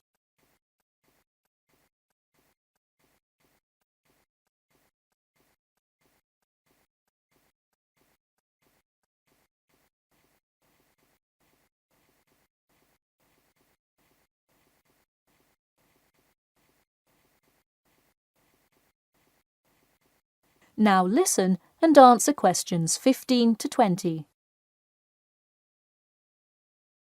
The theme of the clubhouse is set to be International Waters, with a different section representing each continent, designed by the legendary local artist Roberta Annuzzi.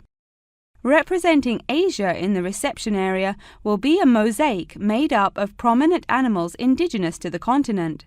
A camel, a panda, and the Siberian white tiger, to name just a few. In the West Lounge, feel the cool, icy vibes of the Transantarctic Mountains of Antarctica. Makes you cold just thinking about it, doesn't it? Just seeing a wall with a mural of the glacial mountains is almost enough to cool you off on a December afternoon. Almost.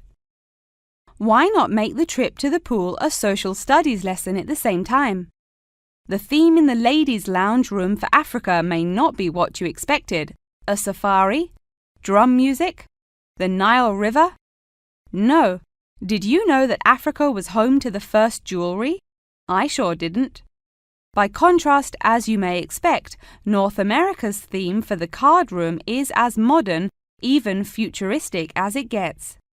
Anazi created for North America a sort of absurdist print, interestingly juxtaposing the moon landing of 1969 with an abstract depiction of humans living on Mars. Seems to me like an interesting commentary on the future of space exploration. And in the men's lounge room, the ancient forts of Sparta, Rome, Greece, and other European civilizations fittingly exhibit the strength and combatant characteristics of these societies. Finally, the cafe and breakfast room area is an enchanting round room that draws all attention to its center, where there is a strikingly realistic sculpture of a volcano. The delicious food may actually be only the second most exciting part of this room, in comparison to the 9-foot statue, complete with brightly colored molten lava to characterize South America. Honestly, it is like a museum visiting each room of the clubhouse. Why not make the trip to the pool an educational one for the kids? We're going to take a quick commercial break here at WKPX, but we'll be back in 10 with more on what's touted to be the summer's hottest place to beat the heat. That is the end of section 2. You now have half a minute to check your answers.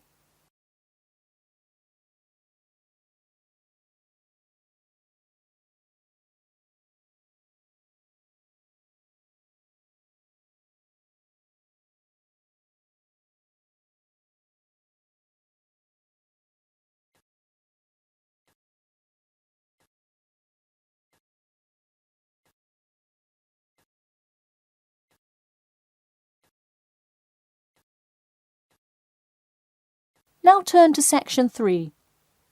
Section 3. You will hear 2 students called Jimmy and Kathy talking to their tutor about the current research paper. First, you have some time to look at questions 21 to 25.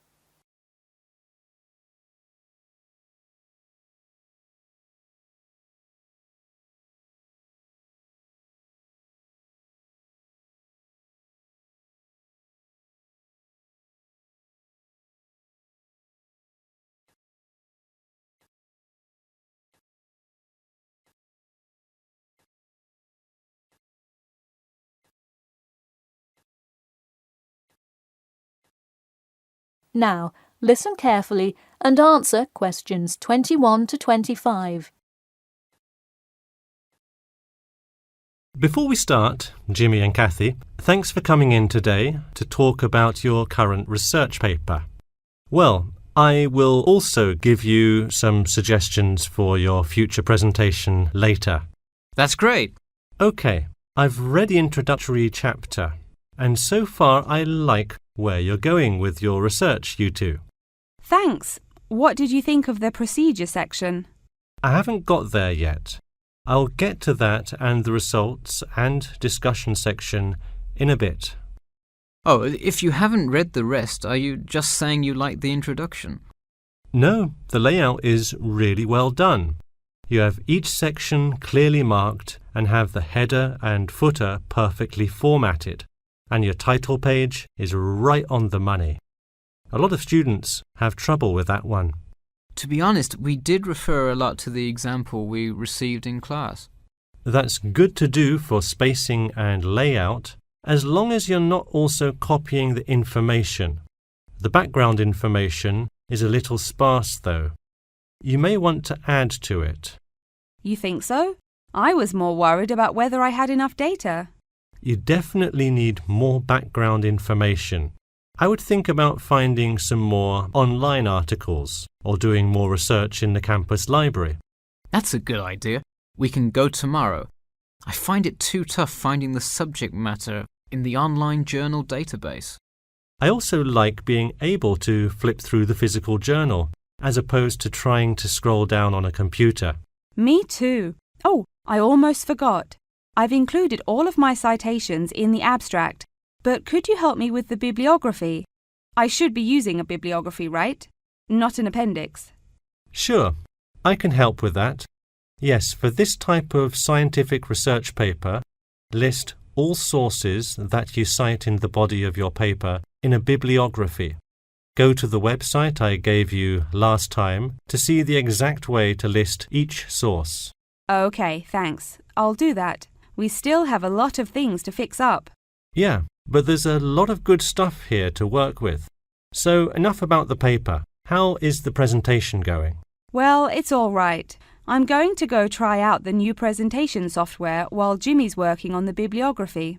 Yeah, we are hoping to make an animation of an actual pump, but still have a lot to learn about how to do that. Before you hear the rest of the talk, you have some time to look at questions 26 to 30.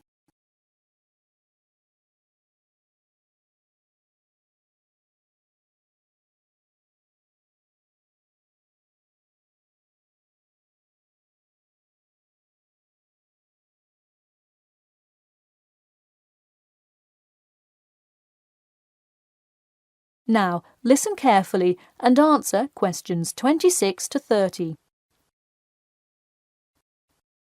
Who would have thought before we started this project that we would be able to recreate the motion of a pump? This stuff is just so interesting. So glad to hear it. Yeah, I am glad I took engineering this semester. I would definitely like to keep up with it. You know, there's an organization called the Machine Engineer Society. You should look into joining it. You'd need to score well in your engineering class to qualify, but I think you can do it. Interesting. I will definitely check it out. I would really like to get in contact with some professionals in the engineering field to find out more. I don't really know anyone in the field now, though. I think if you keep meeting people in your classes and professors, you'll be able to get in contact with some really helpful people. Well said, Jimmy. If engineering pumps is something you both are specifically interested in, make sure you stay up to date on new developments. In fact, you could visit the local water treatment facility periodically to see what new developments are going on. That may be a good way to get some practical experience. Well, I don't think they would let you handle any equipment by just visiting the facility. If you really want to get your hands dirty, so to speak, I would recommend instead seeking a summer internship. Wow, you have so many helpful suggestions for getting a leg up. Now, if only you could tell me how to get my work published. Wouldn't that be nice? Well, honestly, all you really need to do is, once you have a dissertation, present it. Present it often and to many audiences, and once you get feedback, adjust it. You'll get published one day. Wow, this meeting has been truly inspiring. Thanks for your help. That is the end of section 3. You now have half a minute to check your answers.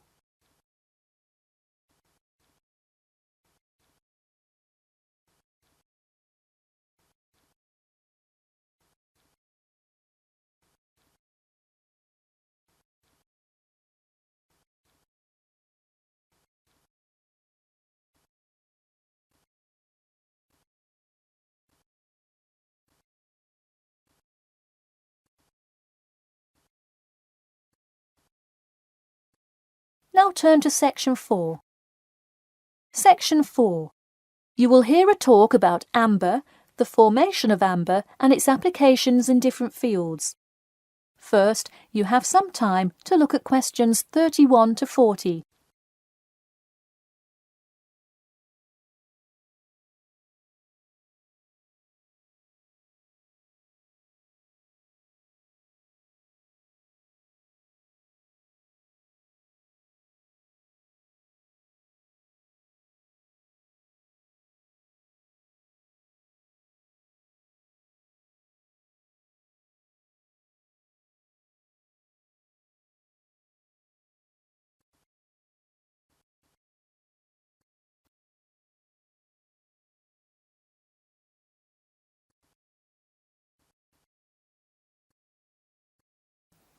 Now, listen carefully and answer questions 31 to 40. Tonight I'm going to present an overview of the research on amber. Okay, I'll start by giving a brief introduction about amber, then talk about the formation of amber, and then describe amber's applications in different fields. First of all, what is amber? Amber is not a stone, but is ancient fossilized tree resin, which is the semi-solid amorphous organic substance secreted in pockets and canals through epithelial cells of the plant. And why is resin produced? Although there are contrasting views as to why resin is produced, it is a plant's protection mechanism. The resin may be produced to protect the tree from disease and injury inflicted by insects and fungi. Amber occurs in a range of different colors. Besides the usual yellow, orange, and brown, other uncommon colors are also associated with it. Interestingly, blue amber, the rarest Dominican amber, is highly sought after. It's only found in Santiago, Dominican Republic. There are several theories about what causes the blue color in amber. The most common one links it to the occurrence of volcanic dust that was present when the resin was first pressed out from Hymenaea protera millions of years ago. At this point, you might be curious about how amber is formed. Molecular polymerization resulting from high pressures and temperatures produced by overlying sediment transforms the resin first into copal. Sustained heat and pressure drives off terpenes and results in the formation of amber. Copal, that I've just mentioned, is also a tree resin, but it hasn't fully fossilized to amber. More generally, the term copal describes resinous substances in an intermediate stage of polymerization and hardening between gummier resins and amber.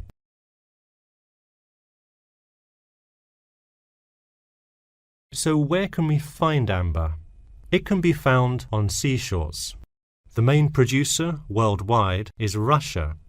In fact, about 90% of the world's available amber is located in the Kaliningrad region of Russia, which is located on the Baltic. Here, the resin is washed up on the coast after being dislodged from the ocean floor by years of water and ocean currents. However, exposure to sunlight, rain, and temperate extremes tends to disintegrate resin. This also indicates that amber is not really an ideal fossil preservative for most uses. We've already learned that amber is made of tree resin. It often includes insects that were trapped within the tree many millions of years ago. A piece with a visible and well-arranged insect is generally valued much higher than simple, solid amber. One Dominican amber source reported finding a butterfly with a 5-inch wingspread. This is both a large and unusual find, and most butterfly specimens have no more than a 2-inch wingspan. Inclusions in Dominican amber are numerous, 1 inclusion to every 100 pieces. Baltic amber contains approximately 1 inclusion to every 1,000 pieces. Now that you have a basic knowledge of amber, I'd like to talk a bit about amber's application in different fields. First, amber is appreciated for its color and beauty. Good quality amber is used to manufacture ornamental objects and jewelry.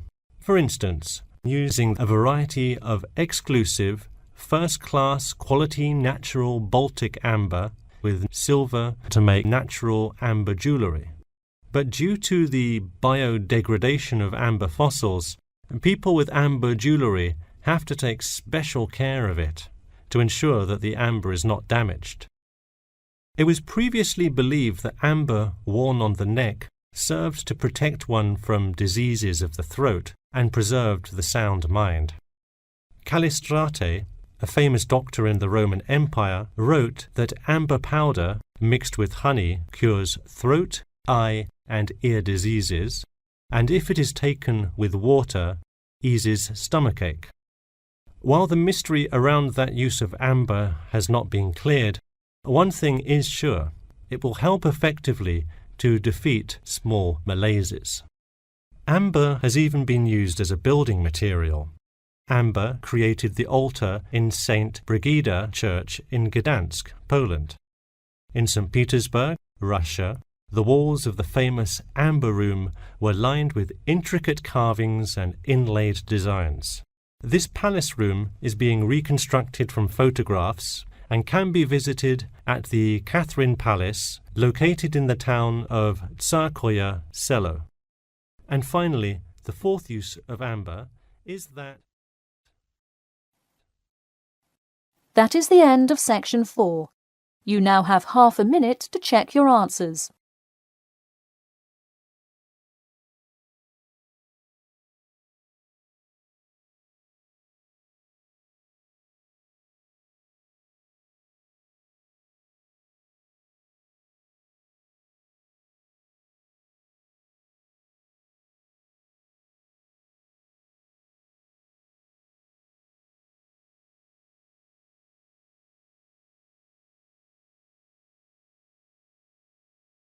That is the end of the listening test.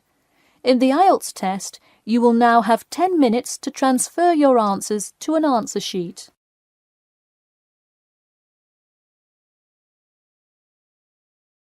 Test 6. You will hear a number of different recordings, and you will have to answer questions on what you hear. There will be time for you to read the instructions and questions, and you will have a chance to check your work. All the recordings will be played once only. The test is in 4 sections. At the end of the test, you will be given 10 minutes to transfer your answers to an answer sheet. Now turn to Section 1. Section 1. You will hear a conversation between a travel agent and a customer who needs to book a hotel for a group visit. First, you have some time to look at questions 1 to 6.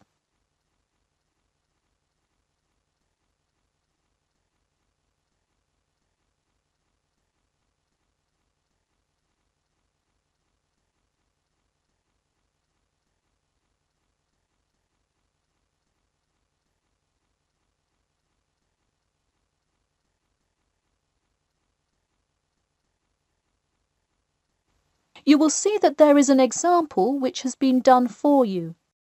On this occasion only, the conversation relating to this will be played first.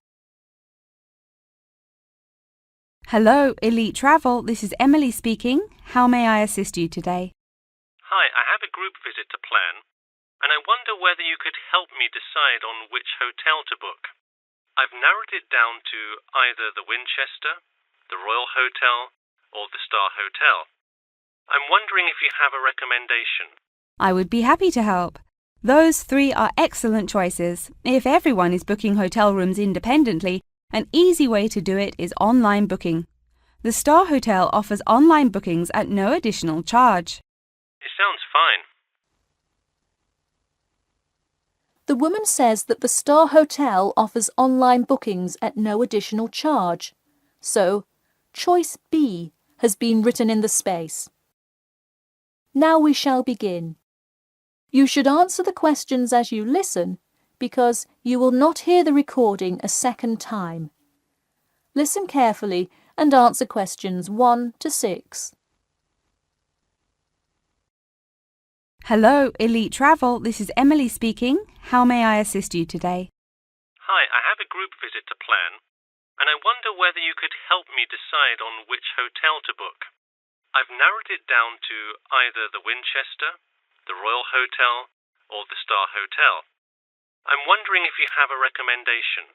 I would be happy to help. Those 3 are excellent choices. If everyone is booking hotel rooms independently, an easy way to do it is online booking. The Star Hotel offers online bookings at no additional charge. It sounds fine. Yeah, and you can even book the gorgeous sea view rooms if you act quickly. I'll consider that.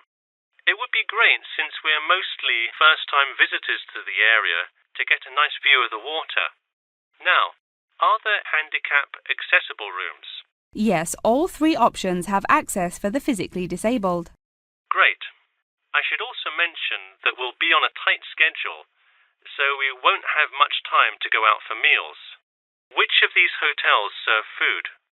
There is a limited continental breakfast menu at the Star and at the Winchester. For a full restaurant and room service, the Royal Hotel is your best bet. Oh, wonderful. Could you tell me more about the restaurant? Absolutely. In the morning, there is a gourmet buffet or a la carte item, and after 11 a.m., lunch is served in the dining room. Dinners are in a nice, low-key but high-quality setting in the hotel's private dining room, and Fridays feature the house jazz band. How lovely. Is there a group discount? No, sorry, not at the Royal Hotel. Let me check on the others, though. Could I place you on hold for just a second? Sure, thanks. It looks like there is one at the Winchester. 15% off when you book 8 or more rooms. Really? Sold. We'll book at the Winchester. Wait, is it suitable for children, though? We'll have a few little ones in our group, and it would be great to have a way to keep them occupied. Yes, in fact it has a play place that kids just love, with slides and swings and everything. Definitely a good hotel to bring the kids. Okay, great. Before you hear the rest of the conversation, you have some time to look at questions 7 to 10.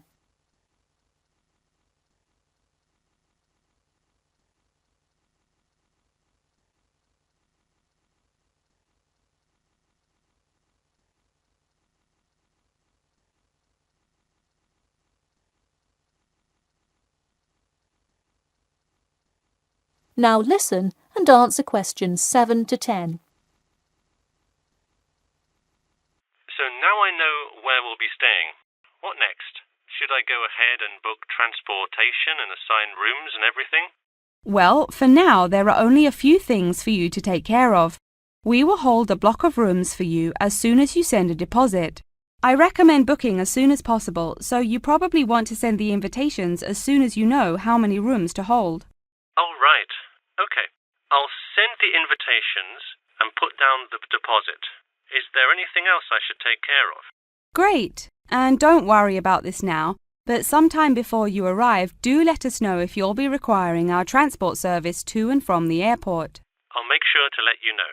Does that incur a service charge, or perhaps a tip, or some presents to show our gratitude for the personal car service? Oh, don't worry about it. It is a free service, so if you would like to tip, you are welcome to do so. But hotel drivers do not accept gifts. Thanks for your help. My pleasure. Enjoy your stay at the Winchester. That is the end of section 1. You now have half a minute to check your answers.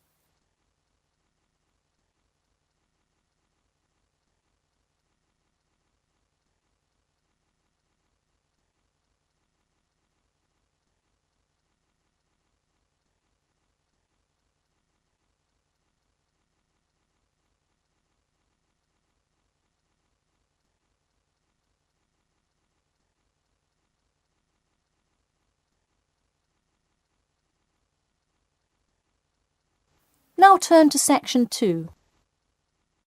Section 2. You will hear a talk about the 11th Annual Durham County Car Exhibition. First, you have some time to look at questions 11 to 16.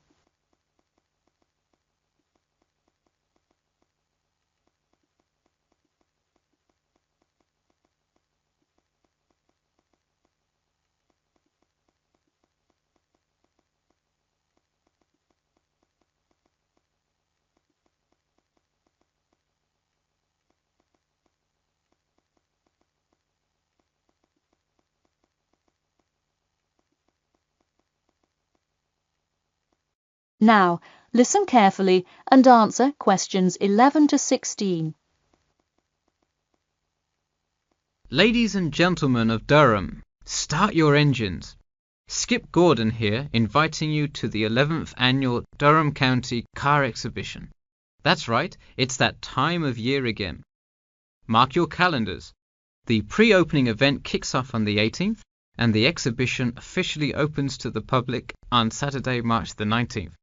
Take it from me, you won't want to miss Durham's most attended public event of the year 5 times running. You don't have to be a motorhead to appreciate the finest cars, both new and old, in existence today, but it helps. Be one of the 70,000 people to see everything from big rig monster trucks to good old-fashioned classic hot rods. Get your tickets now. Admission is £10 for adults and £5 for children during off-peak times, and £20 for adults and £10 for children, and senior citizens on weekends and for full-day passes. Come see vintage classics, bid in the auctions, and even test out a few on the Winners' Circle racetrack. An insider tip: weekends are the exact time when all of the best attractions take place, but to avoid Saturday crowds, join us this Sunday. You'll see me, Skip Gordon, and all your friends from 𝐂HEnt𝐏 there this Sunday at our very own booth, so stop by and say hi, and you might just win a prize of your own. A new attraction this year will be the addition of a new car category, electricity, namely the electric car class. See displays from Toyota, Honda, and you guessed it, Tesla.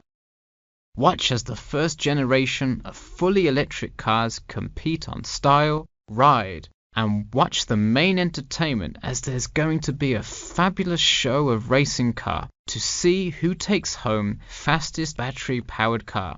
While not typically known for their speed, this new class is guaranteed to surprise you. Before you hear the rest of the talk, you have some time to look at questions 17 to 20.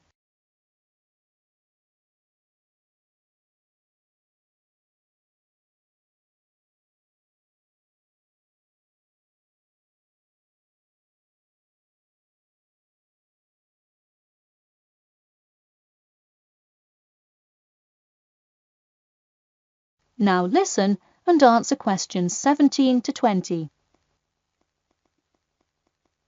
Get tickets before they sell out. Last year's tickets sold out fast, so we upped the attendance this year. That's right, more seats. But don't wait. Act now and save. That's right, if you buy your tickets before this Friday, you'll get 2 for the price of 1. That's right, 2 for the price of 1. And don't worry, kids, just like last year, there's something specially for you.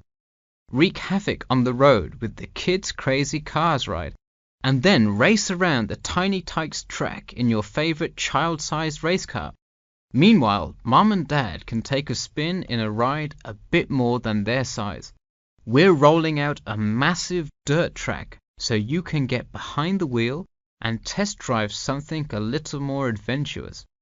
Put the pedal to the metal in a 4x4 SUV as you go over bumps and navigate through twists and turns. You'll want to buckle up.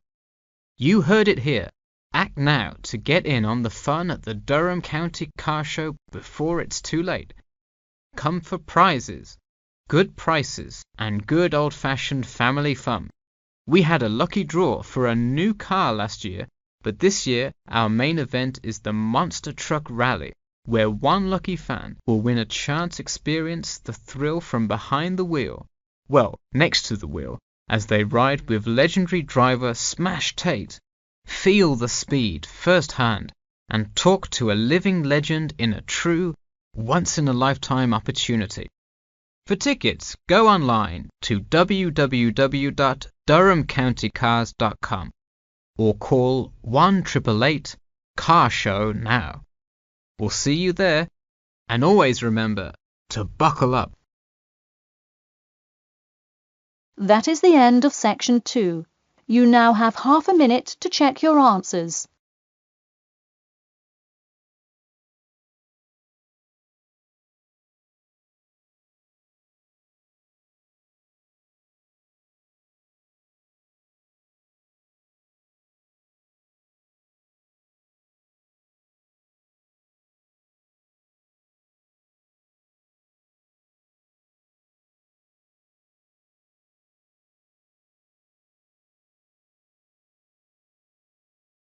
Now turn to Section 3. Section 3. You will hear a student asking Professor Jameson for advice in choosing courses for next semester. First, you have some time to look at questions 21 to 23.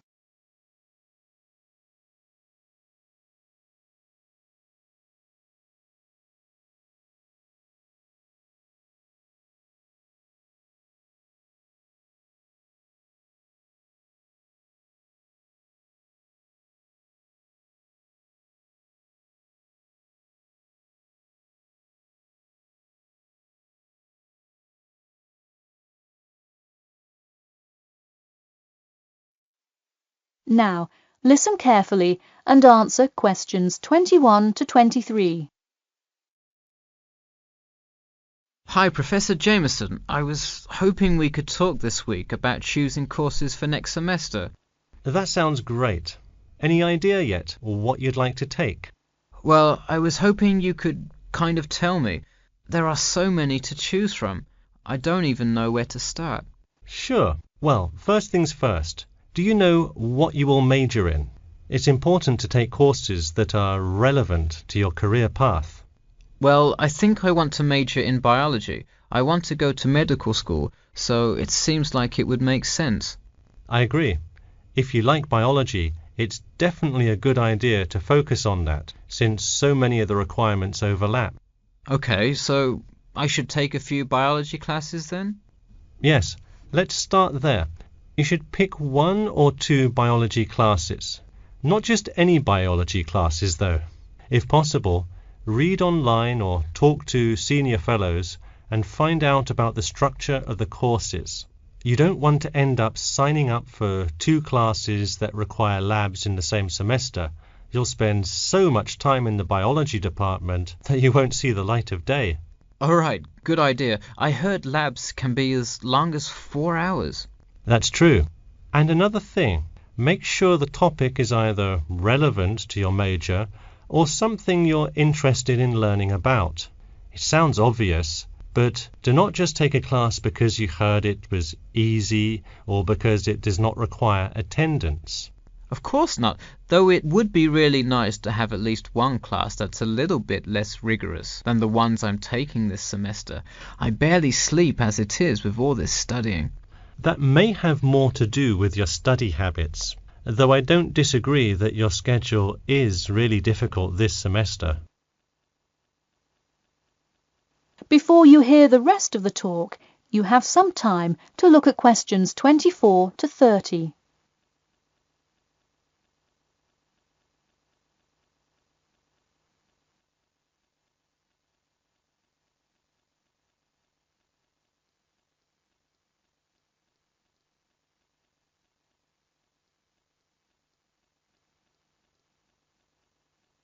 Now, listen carefully and answer questions 24 to 30. So, any idea which biology classes you may decide on for next semester? Well, I was thinking of taking human physiology. It sounds relevant and interesting. I think it is an interesting class, but I would recommend against it. You're already in human anatomy, which also covers physiology, so it would be repetitive and probably not the best use of your time. If I already know some of the stuff, I could take it to boost my GPA a little bit. You could maybe do that, except the professor that teaches it is famous for giving out the fewest A's of any professor. Oh wow, never mind. Now, changing subjects. Have you decided yet on your research topic? Well, I actually decided. I don't want to do a research paper. I'm going to do a dissertation instead. I think I will much more enjoy coming up with a thesis and finding all the details to support it. I see. Didn't you already do some of the research, though? What happened to that? Well, I started doing research. Then the more data I collected, the more complicated things got. I realized I would have to take a lot more steps to randomize the sample, and then I realized I would need to control for more factors. I see. What kind of data collection did you do? I interviewed employees at the water treatment facility after Professor Dickinson recommended it. I understand.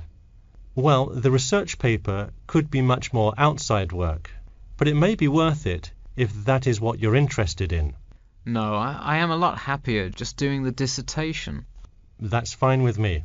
Just remember, you need to finish your first draft and send it in soon. It's already the middle of February. Oh wow, it is, isn't it? I just have to finish it by the end of March, right? Yep, but don't forget, the date will really sneak up on you. Okay, I'll make sure to set reminders in my calendar. And who do I talk to about registering my dissertation? You should go to the department office and then talk to the secretary. I thought I needed to talk to the department head. Not for registering. If you need help developing your dissertation, that's when you should go to the department head. Ah, I see. And who would I see about getting access to the database of past research on my topic?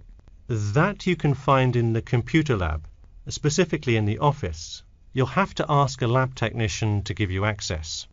Okay, well, I'll go ahead and get started on that then. Thanks. That is the end of section 3. You now have half a minute to check your answers.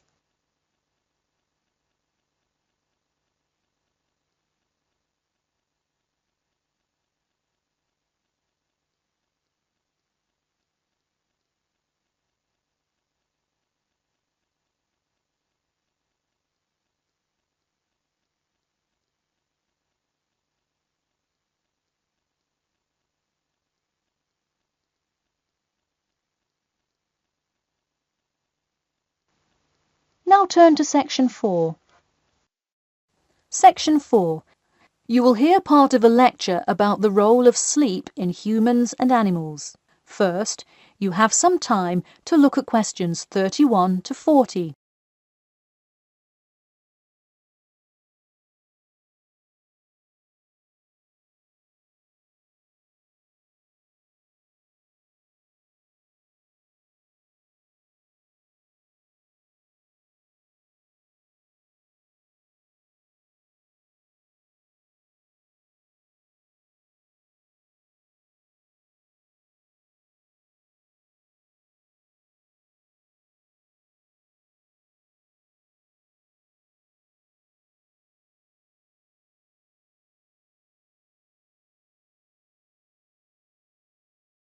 Now, listen carefully and answer questions 31 to 40. Good morning, everyone. In today's lecture, I'm going to talk about the role of sleep in humans and animals. Of all the biological processes in the animal kingdom, sleep is perhaps the most important. A human can survive for almost 2 weeks without eating, but did you know that 1 week without sleep can be fatal?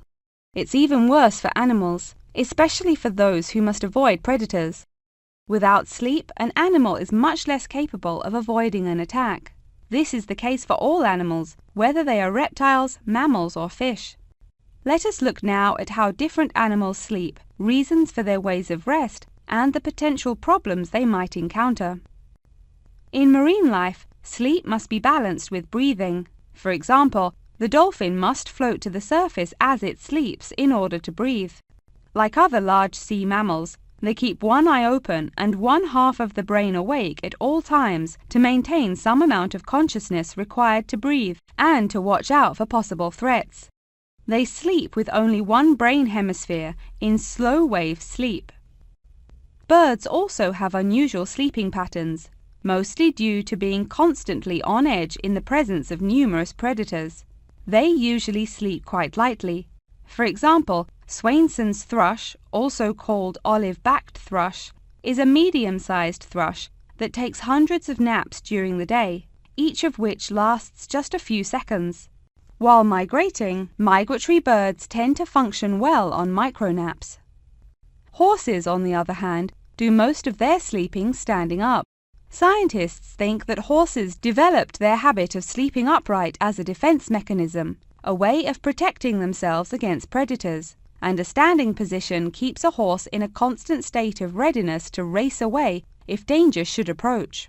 Also, horses do occasionally take short naps lying down. Horses are heavy animals with big muscles, but their bones are surprisingly delicate, so lying in one position for a long time could well injure a horse. Just like humans, animals can also have sleeping problems. Dr. John Hendricks and Adrian Morrison from the School of Veterinary Medicine, University of Pennsylvania in Philadelphia, determined that certain diseases were primarily associated with the sleep states in animals. In their research, they emphasized that because so much in this area still remains unclear, animal models were very important for studies of sleep disorders. The physiology of sleep in animals is similar to that of humans.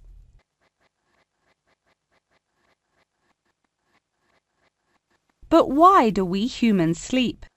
Researchers and scientists believe it helps us organize our memories of the day, that sleep acts as a kind of filing system for the brain. Without it, our thoughts become disorderly and confused, which leads to increased likelihood of accidents and a tendency to say and do bizarre things. Researchers also believe that sleep plays a key role in learning. We sleep so that the brain can integrate new knowledge and form new associations. Because of the similar sleeping pattern to that of humans, rats are often studied in order to increase our knowledge of human physiology. In one study, rats were kept awake for almost 2 weeks and their behavior was observed. Researchers found the sleep-deprived rats could hardly remember anything of what they had been taught that day. For example, one rat had been taught to recognize pictures of various Parisian landmarks in order to receive food. Pressing a button below a picture of the Louvre would result in food being released, and so forth. However, when deprived of sleep, they would press buttons seemingly at random. In addition to rats, the fruit fly, a small insect that feeds and breeds on spoiled fruit, also has been used as a model organism, and thousands of scientists around the world work on it. But why was the fruit fly chosen to be studied? It was for practical reasons. The most important one is that the relationship between fly and human genes is so close that the sequences of newly discovered human genes, including genes that show a susceptibility, can often be matched against their fly counterparts.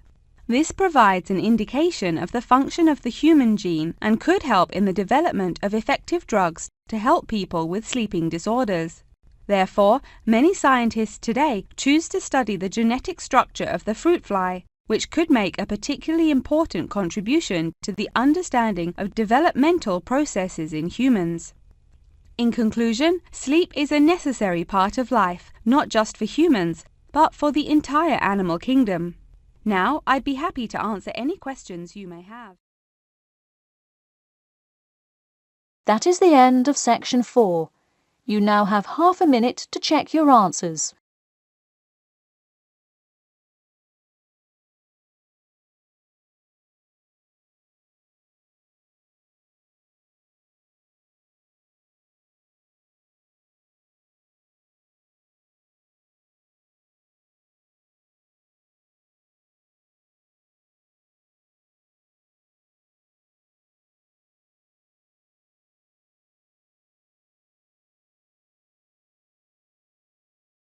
That is the end of the listening test. In the IELTS test, you will now have 10 minutes to transfer your answers to an answer sheet.